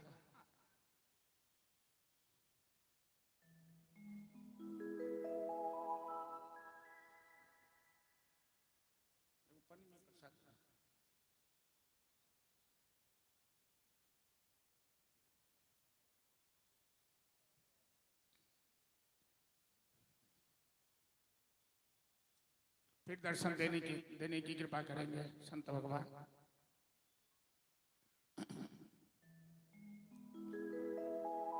भगीरथ के पुत्र दिलीप हुए। राजा दिलीप ने 21 दिन गुरुकुल में रहकर गाय की चरवाही की, गाय की सेवा की, और गौ माता के आशीर्वाद से दिलीप को रघु जैसा पुत्र हुआ। रघु इतने बड़े प्रतापशाली राजा हुए जो सूर्यवंश के इतिहास को बदलकर रघुवंश बना दिया। रघु के पुत्र अज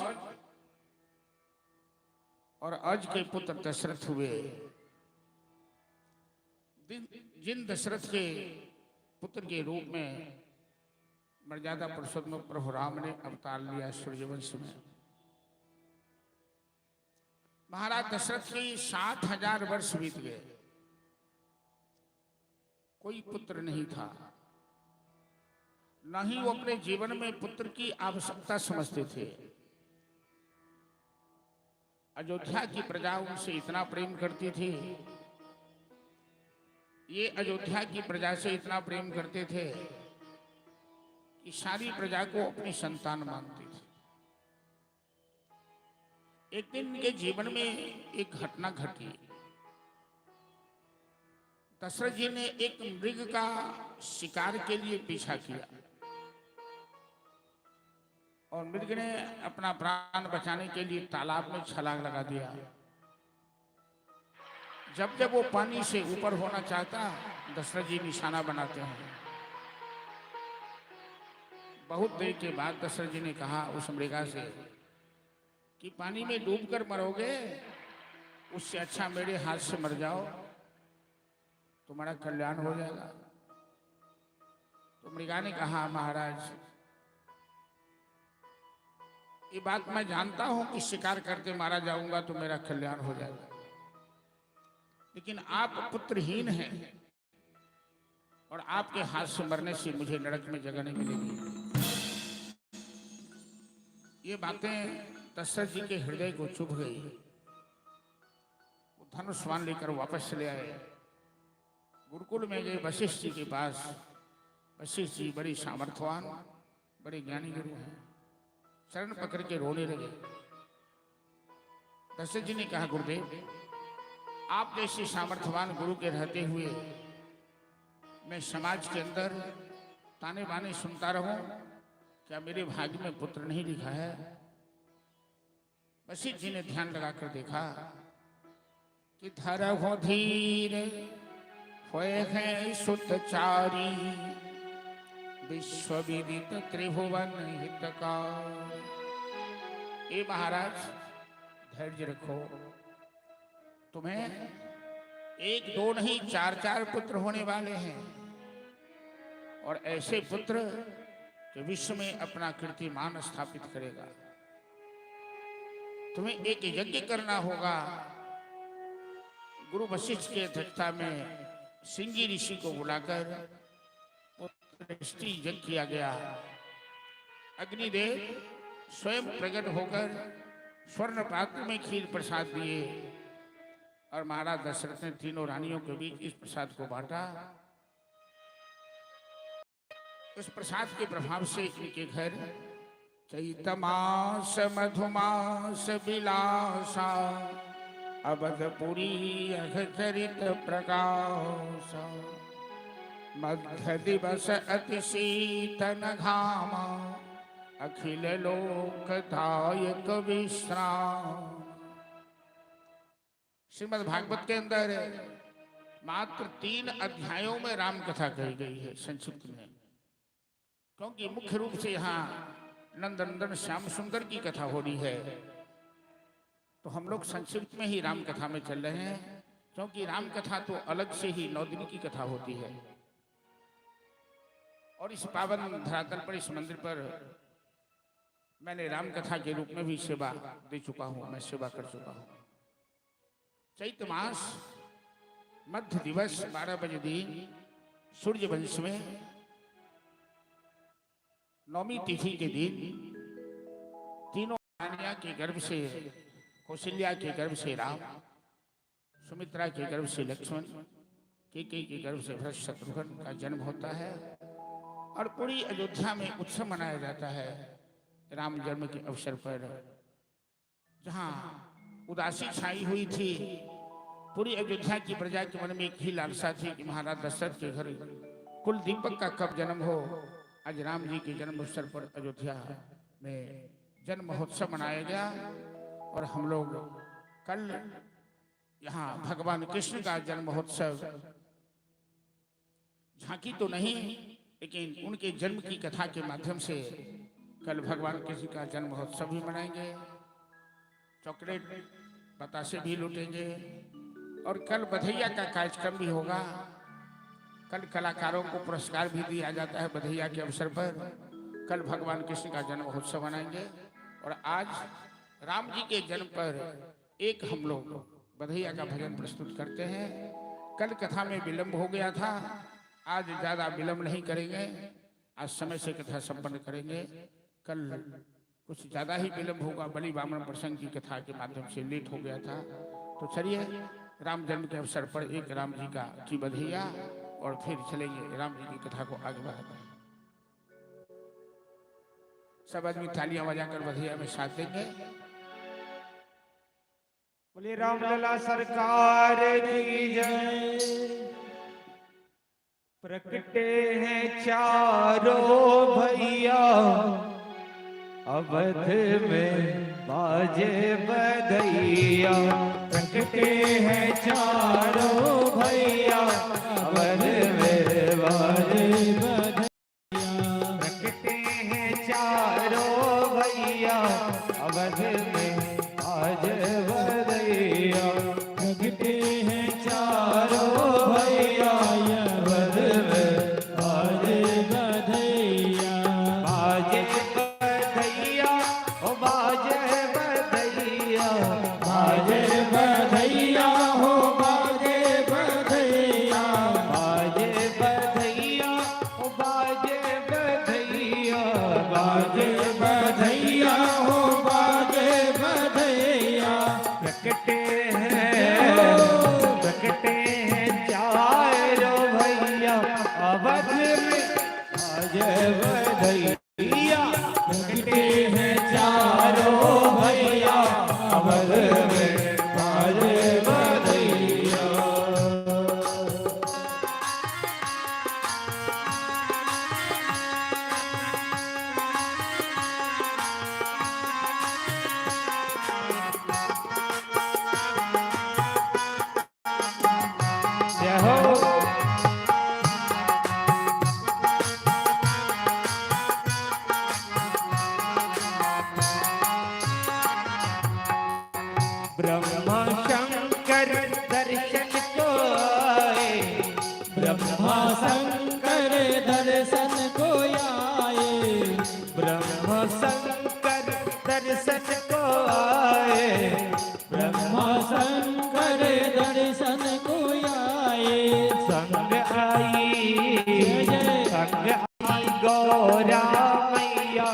अवध में अजय बदैया संग आई गौर मैया अवध में बाजी बदैया ओ प्रकटे हैं चारों भैया अवध में अजय बदैया प्रकटे हैं चारों भैया अवध में अजय बदैया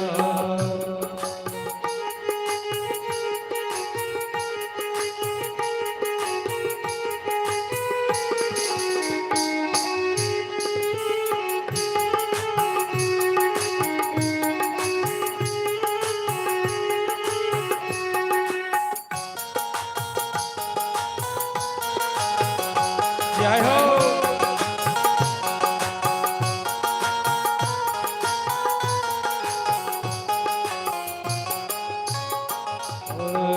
राजा लुटावे हाथी घोड़ा राजा लुटावे हाथी घोड़ा राजा लुटावे हाथी घोड़ा राजा लुटावे हाथी घोड़ा दान करे लाखों गैया अवध में अजय बदैया दान करे लाखों गैया अवध में बाजी बदैया प्रकटे हैं चारों भैया अवध में अजय बदैया प्रकटे हैं चारों भैया अवध में बाजी बदैया जय हो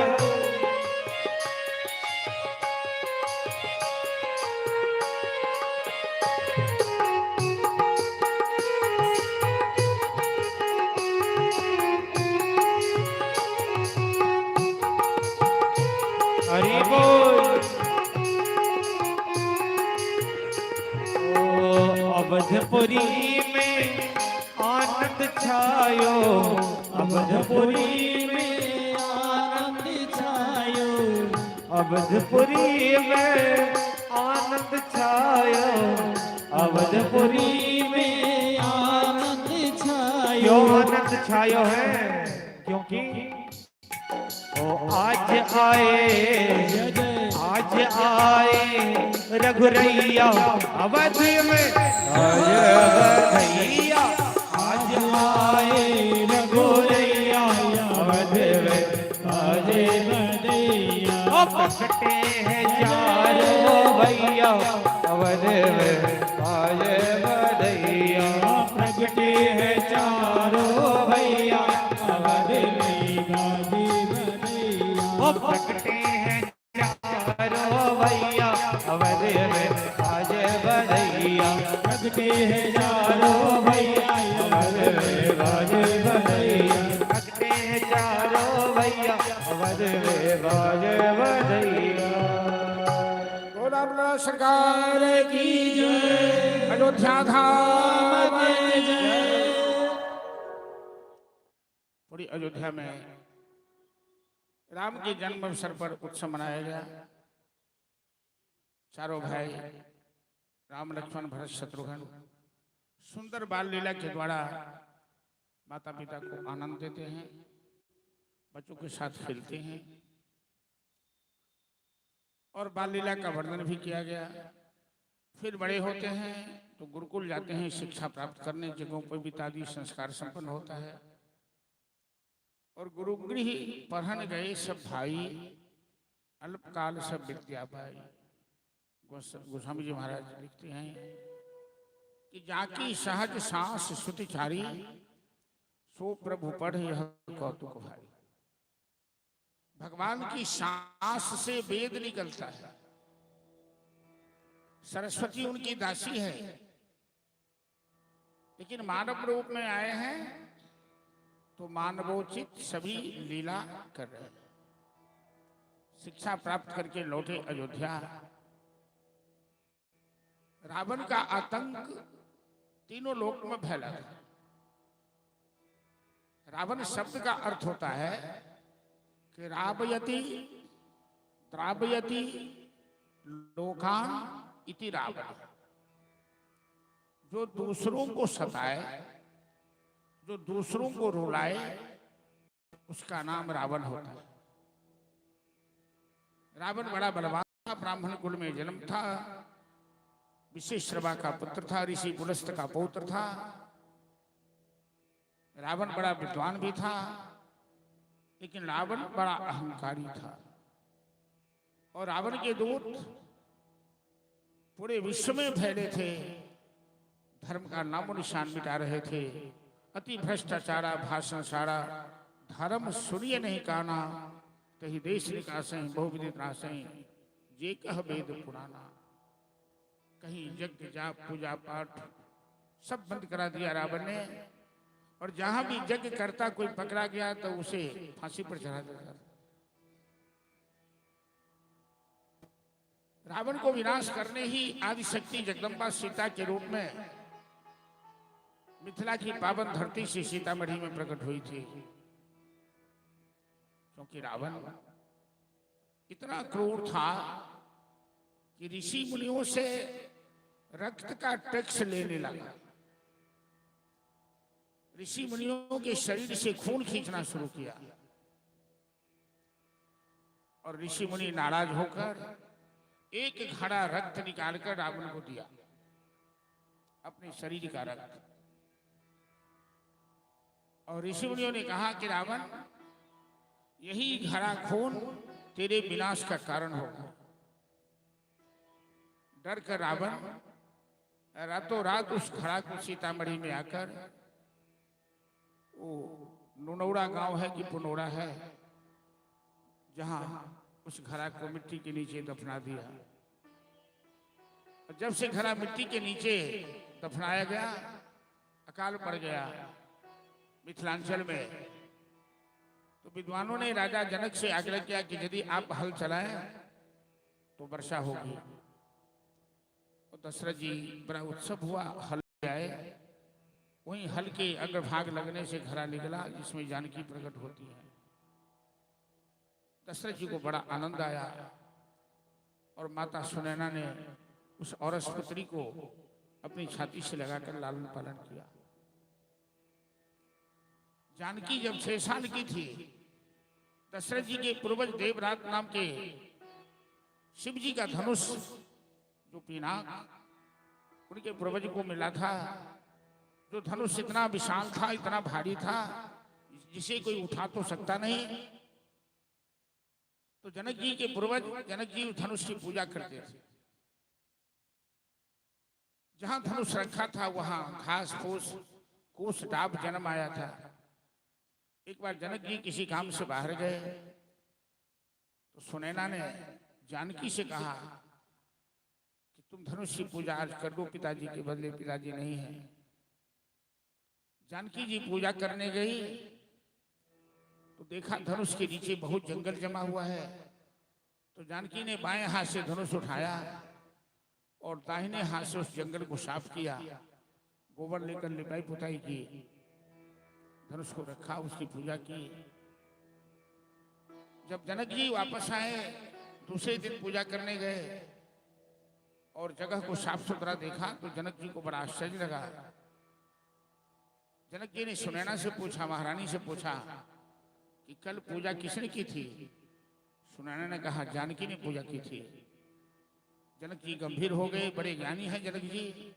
वो समझ गए कि जानकी कोई साधारण नारी नहीं है, ये आदिशक्ति है, और जानकी का विवाह उसी के साथ होगा जिसमें धनुष तोड़ने की क्षमता होगी।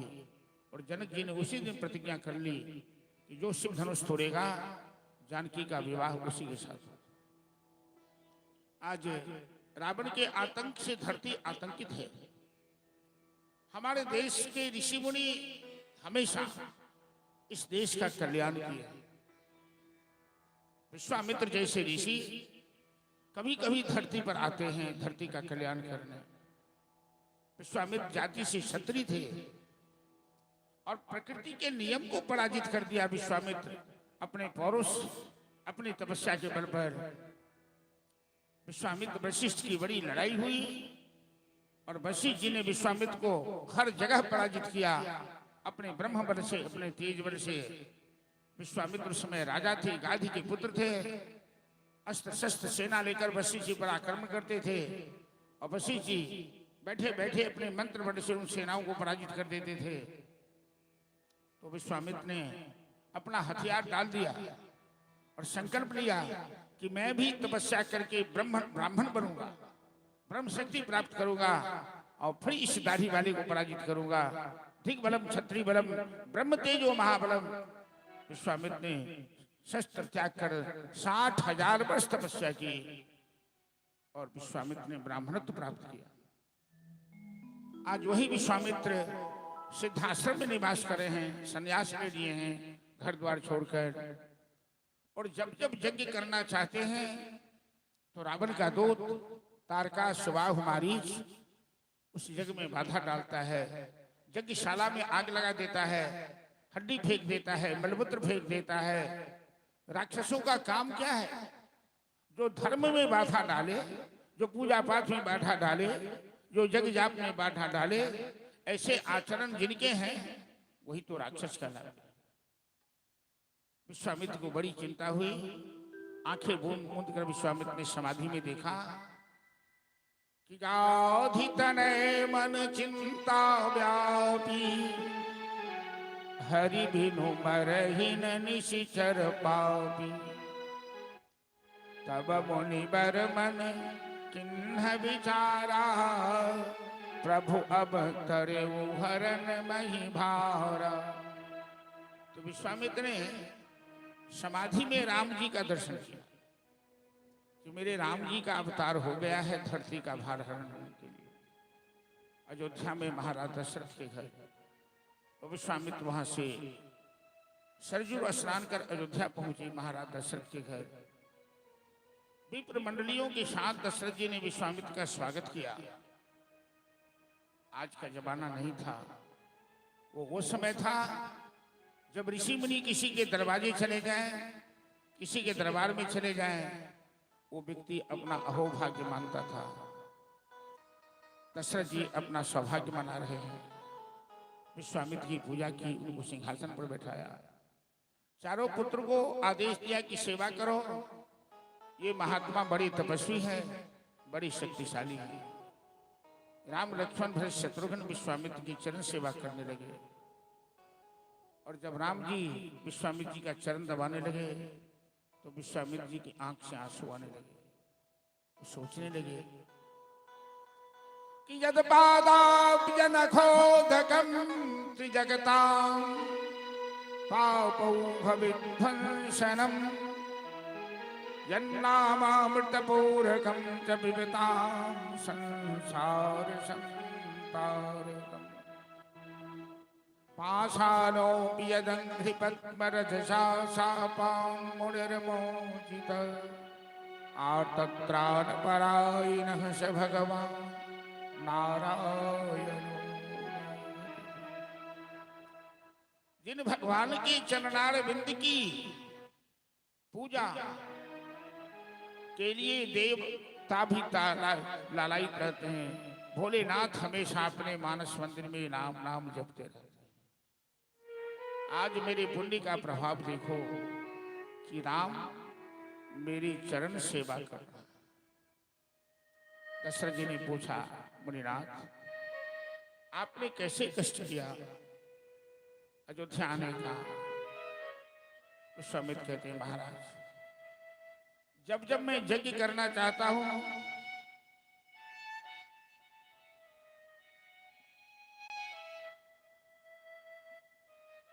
जब मैं यज्ञ करना चाहता हूं, तारका सुबाहु मारीच मेरे यज्ञ में बाधा डाल देता है।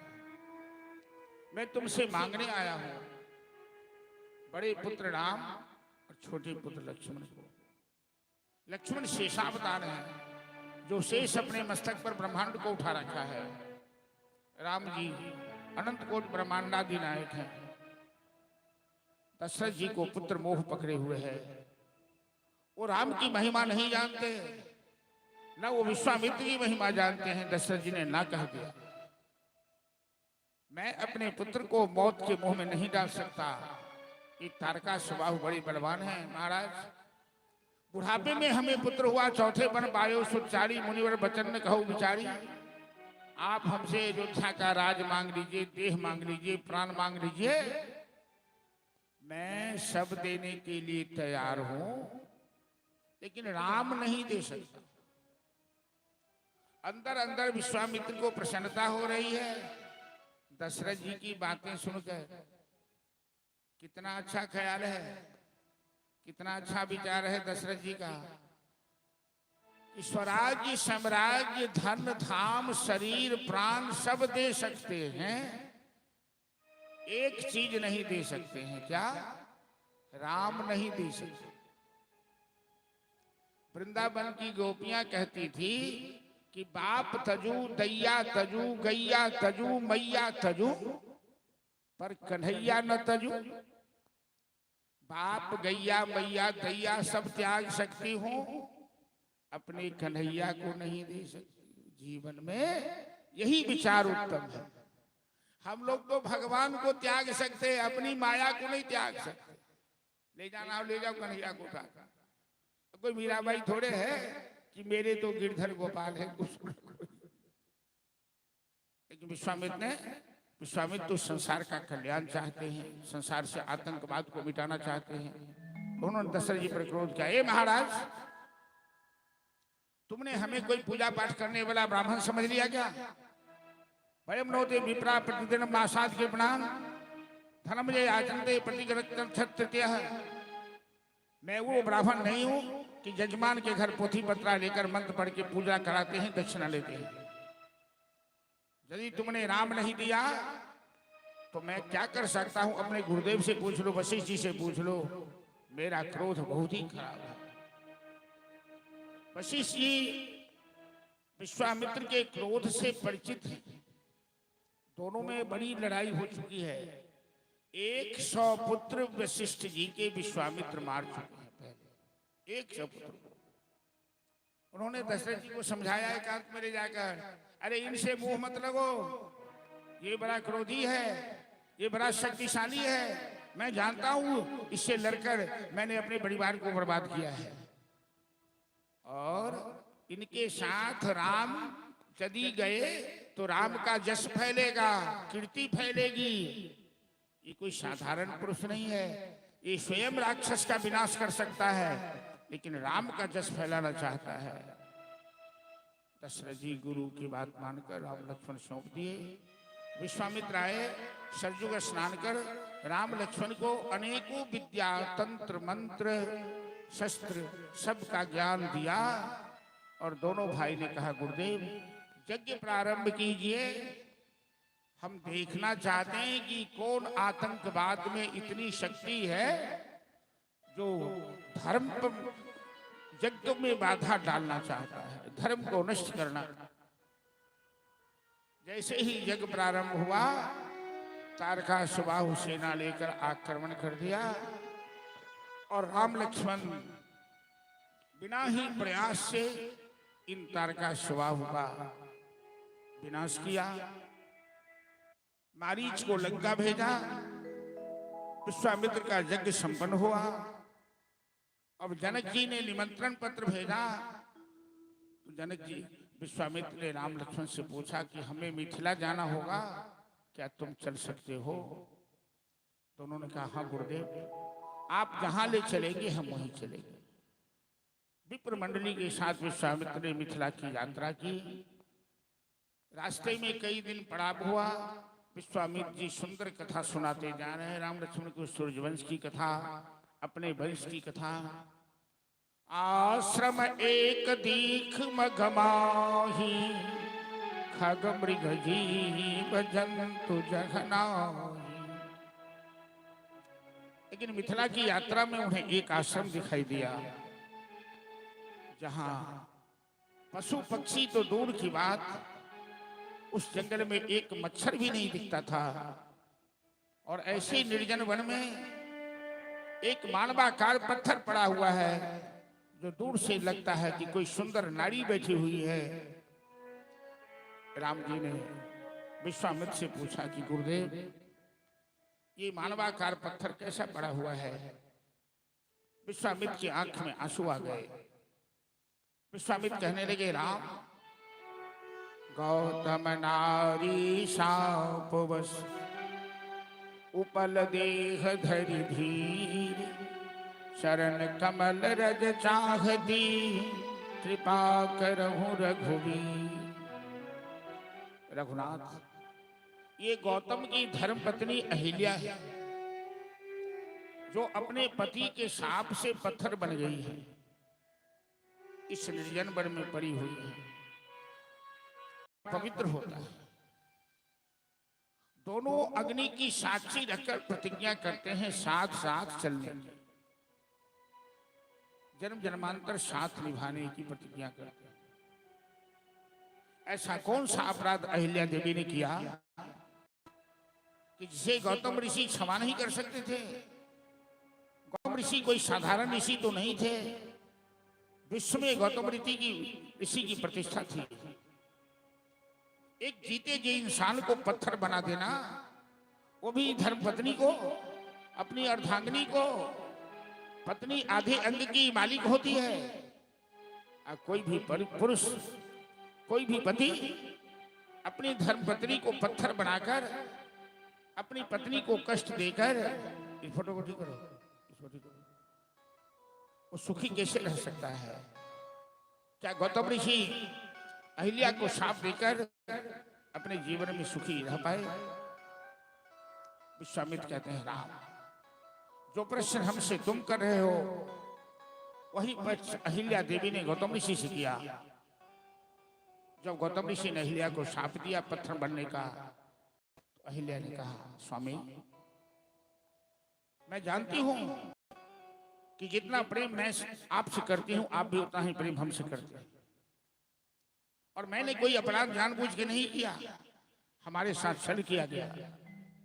इंद्र और चंद्र ने दोनों मिलकर छल किया था अहिल्या के साथ। लेकिन मेरा अपराध यही होता है कि हमें पत्थर बना दिया जाए। एक जीते जी इंसान को पत्थर बना दो। आप तो बड़े ज्ञानी हैं स्वामी, समाज में आपका बड़ा आदर है, और महान पुरुष को क्षमा शोभा देती है। आप हमें क्षमा भी कर सकते थे, इसमें आपकी प्रतिष्ठा होती। मैं आपसे पूछती हूँ, क्या हमें पत्थर बनाकर आप आराम से रह सकते हैं? क्या आपका जीवन सुखी रह सकता है? जब अहिल्या ने पूछा तो गौतम ऋषि की आंख से आंसू आ गए। गौतम ऋषि के पास कोई जवाब नहीं था। गौतम ऋषि ने कहा, देवी, जबान से निकली बात वापस नहीं आ सकती। मैंने तुम्हें शाप तो दे दिया जो मैं वापस नहीं ले सकता हूं, लेकिन मैं शाप के साथ तुम्हें वरदान भी देता हूं कि रघुकुल भूषण राम इसी रास्ते से मिथिला की यात्रा करेंगे और तुम्हें राम का दर्शन होगा। भवसागर से तेरा मेरा पार हो जाएगा। इतना कहकर गौतम ऋषि मिथिला त्याग दिए, गौतमी तट पर चले गए। त्र्यंबकेश्वर महादेव की स्थापना कर प्रायश्चित किया उन्होंने। इंसान आवेश में आकर यदि कोई निर्णय लेता है तो आवेश में लिए गए निर्णय से हमेशा अनर्थ होता है। बड़े बड़े महापुरुषों ने क्रोध करके अपने जीवन को बर्बाद कर लिया है। जिस अहिल्या से गौतम ऋषि बड़ा प्यार करते थे, आज अपने प्राण समान प्रियतमा को, अहिल्या को पत्थर बना दिया क्रोध के कारण। और परिणाम हुआ कि गौतम ऋषि ने मिथिला त्याग किया। विश्वामित्र कहते हैं, राम, यदि तेरे चरण का रज स्पर्श हो जाए तो अभागिन अहिल्या का उद्धार हो जाएगा। राम जी तो मर्यादा पुरुषोत्तम है, वो किसी ब्राह्मणी को अपना चरण स्पर्श नहीं करा सकते। लेकिन भगवान की प्रेरणा से हवा का झोंका उठा, राम के चरण के धूल का कण उड़कर अहिल्या के ऊपर पड़ा और अहिल्या पत्थर से अपने स्वरूप में आ गई। राम जी के सामने हाथ जोड़कर खड़ी हो गई। यद पाद पंकज परागनि से तृप्ता, भागीरथी भव विरंजि पुनः पुनः। साक्षात् सममद्रिगलोचन विषयो यदास्ते किं वर्णयेत् मम पुरा कितभावधे। प्रभु, जब मेरे पति ने हमें शाप दिया पत्थर बनने का, हमें बड़ा कष्ट हुआ, लेकिन आज हमें वो शाप वरदान दिखाई दे रहा है कि जद पाद पंकज परागनिशे तृप्ता। जिन चरणार बिंद के दर्शन के लिए ब्रह्मादि देवता तरसते हैं, आज परमात्मा हमारे सामने खड़े हैं। पर सतपद पावन सोगन सावन प्रगट भई तब पुंज सही देखत रघुनायक जन सुखदाई। नमुख होय कर जोनि धही अति प्रेम अधीरा पुलक शरीरा। मुख नहीं आवत गगन कही सैबर भागी चरणन लागी। जुगर नयन जलधार बही शाप जो दीना अति भल कीना। परम अनुग्रह मैं माना देखूं भरी लोचन हरि भव भोजन। यह लाभ शंकर जाना मैं नारी अपावन प्रभु जग पावन। पावन रिपुजन सुखदाई राजीव विलोचन हरि भव भोजन। पाहि पाहि शरण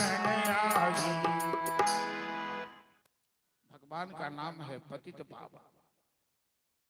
भगवान का नाम है दीन बंधु। भगवान का नाम है गरीब निवाज।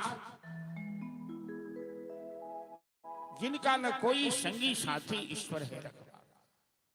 दुनिया ने जिसे ठुकराया है पलकों पे बिठाए जाते हैं। दरबार में राधा रानी के सब दर्द मिटाए जाते हैं। दुनिया ने जिसे ठोकर मारा, भगवान को अपना लो, उस सम्मान बढ़ जाएगा। भगवान किसी को ठुकराते नहीं। राम जी अहिल्या का उद्धार किए।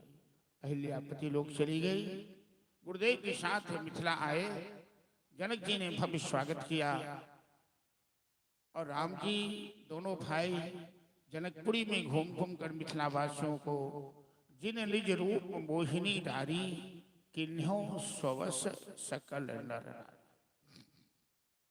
राम की सुंदर मुखार बिंद को देखकर सारे जनकपुर वासी के मन में एक ही भाव आया। खासकर महिलाओं के मन में जरा देखिए ये मिथिला का कैसा दिव्य भाव है। कोई भी युवती, कुमारी युवती यदि किसी कुमार को देखता है सुंदर, उसके मन में भाव आता है कि मेरा दुल्हा ऐसा हो जाता।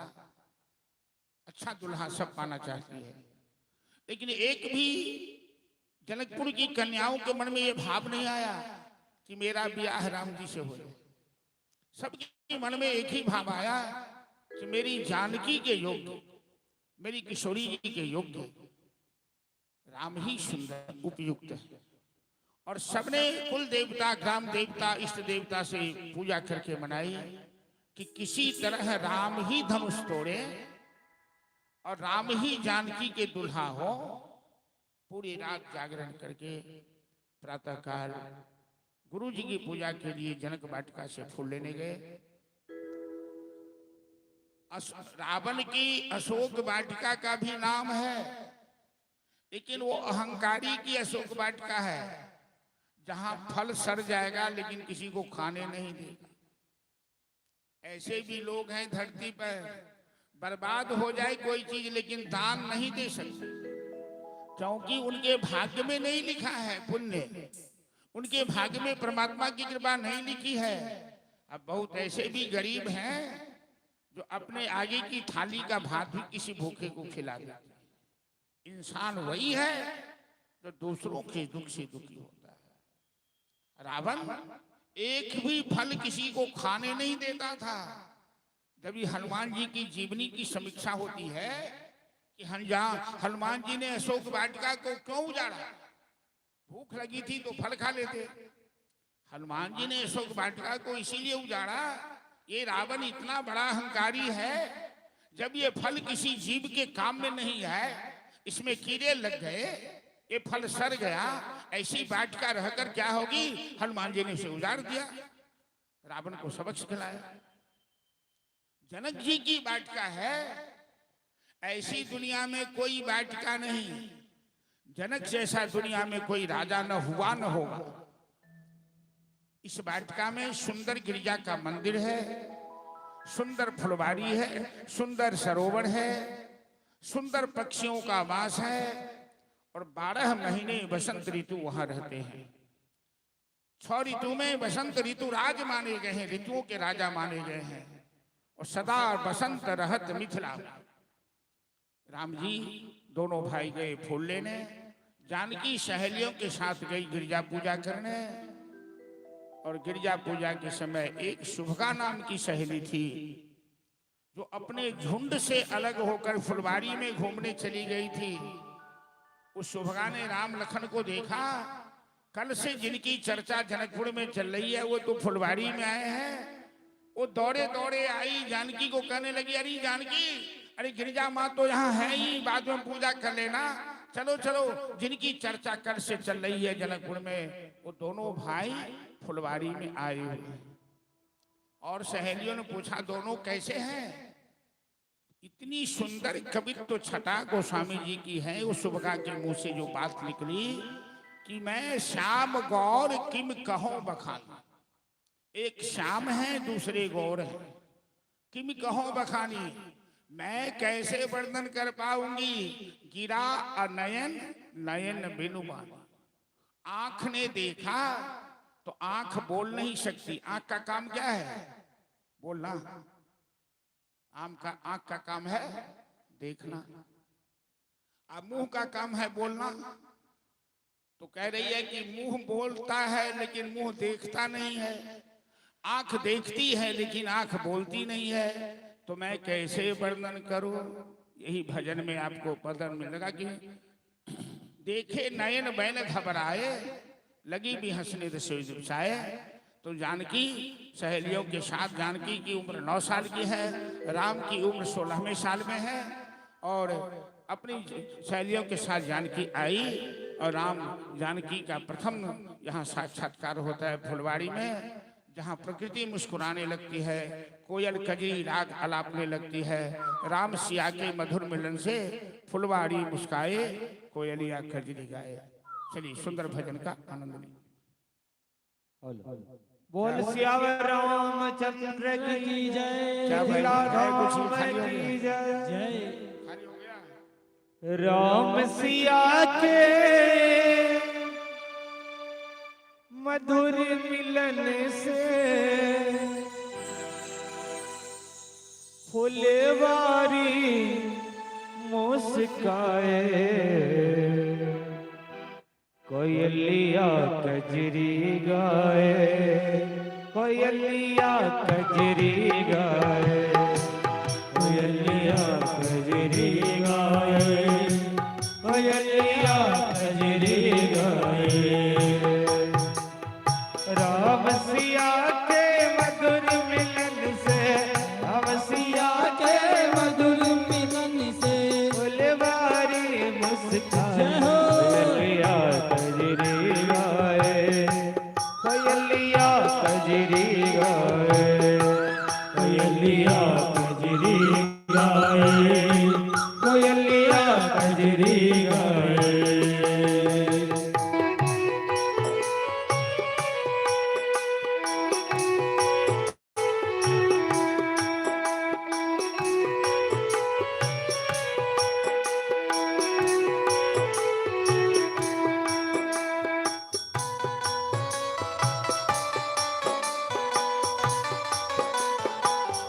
जय हो।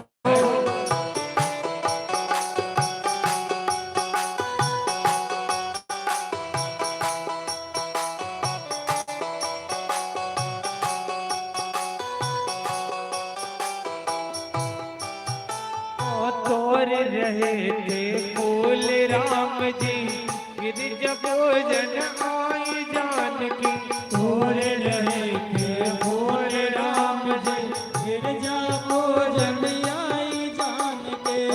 और रहे थे बोल राम जी फिर जब भोजन आई जानकी और रहे थे बोल राम जी गिरजा पूजन आई जान के। पायल की झनकार से उनके पायल की झनकार से उनके रोम रोम हर्षाए कोयलिया कजरी गाए कोयलिया कजरी गाए कोयलिया कजरी गाए कोयलिया कजरी गाए।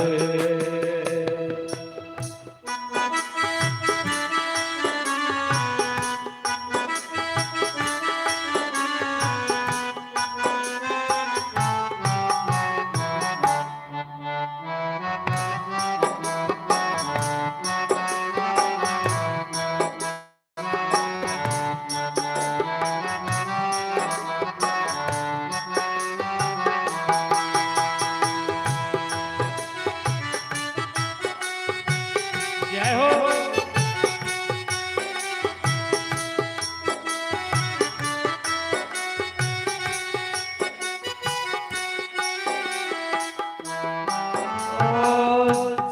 चंदा उगा सामने भुला दिया सब सानी राम ने दिया मुख चंदा उगा सावन भुला दिया सब संग राम ने। सिया मुख चंदा उगा सामने भुला दिया सब सानी राम ने सिया मुख चंदा उगा सामने भुला दिया सब संग राम ने। भूल गए मैं किसको आया भूल गए मैं किसको आया शुद्ध बुद्धि शब बिसरा कोयलिया कजरी गाए कोयलिया कजरी गाए कोयलिया कजरी गाए कोयलिया कजरी गाए।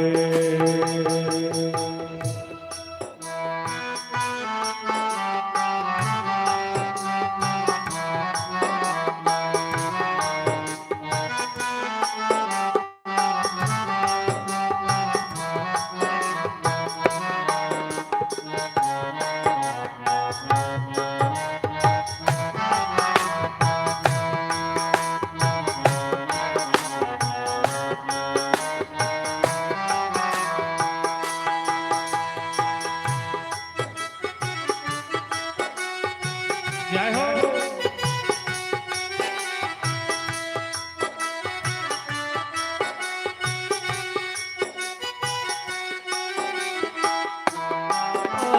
रेखे नयन वयन घबराए लगी भी हंसने दसों दिशाएं के नयन बयन घबराए लगी भी हंसने दसों दिशाएं। देखे नयन वयन घबराए लगी भी हंसने दसों दिशाएं देखे नयन बयन घबराए लगी भी हंसने दसों दिशाएं। नयन वयन ने गतिमत त्यागी नयन बयन ने गतिमत त्यागे मन बिन बोल बिकाए कोयलिया कजरी गाए कोयलिया कजरी गाए कोयलिया कजरी गाए कोयलिया कजरी गाए। राम सिया के मधुर मिलन से राम सिया के मधुर मिलन से बोल हरि कोयलिया कजरी गाए कोयलिया कजरी गाए कोयलिया कजरी गाए कोयलिया कजरी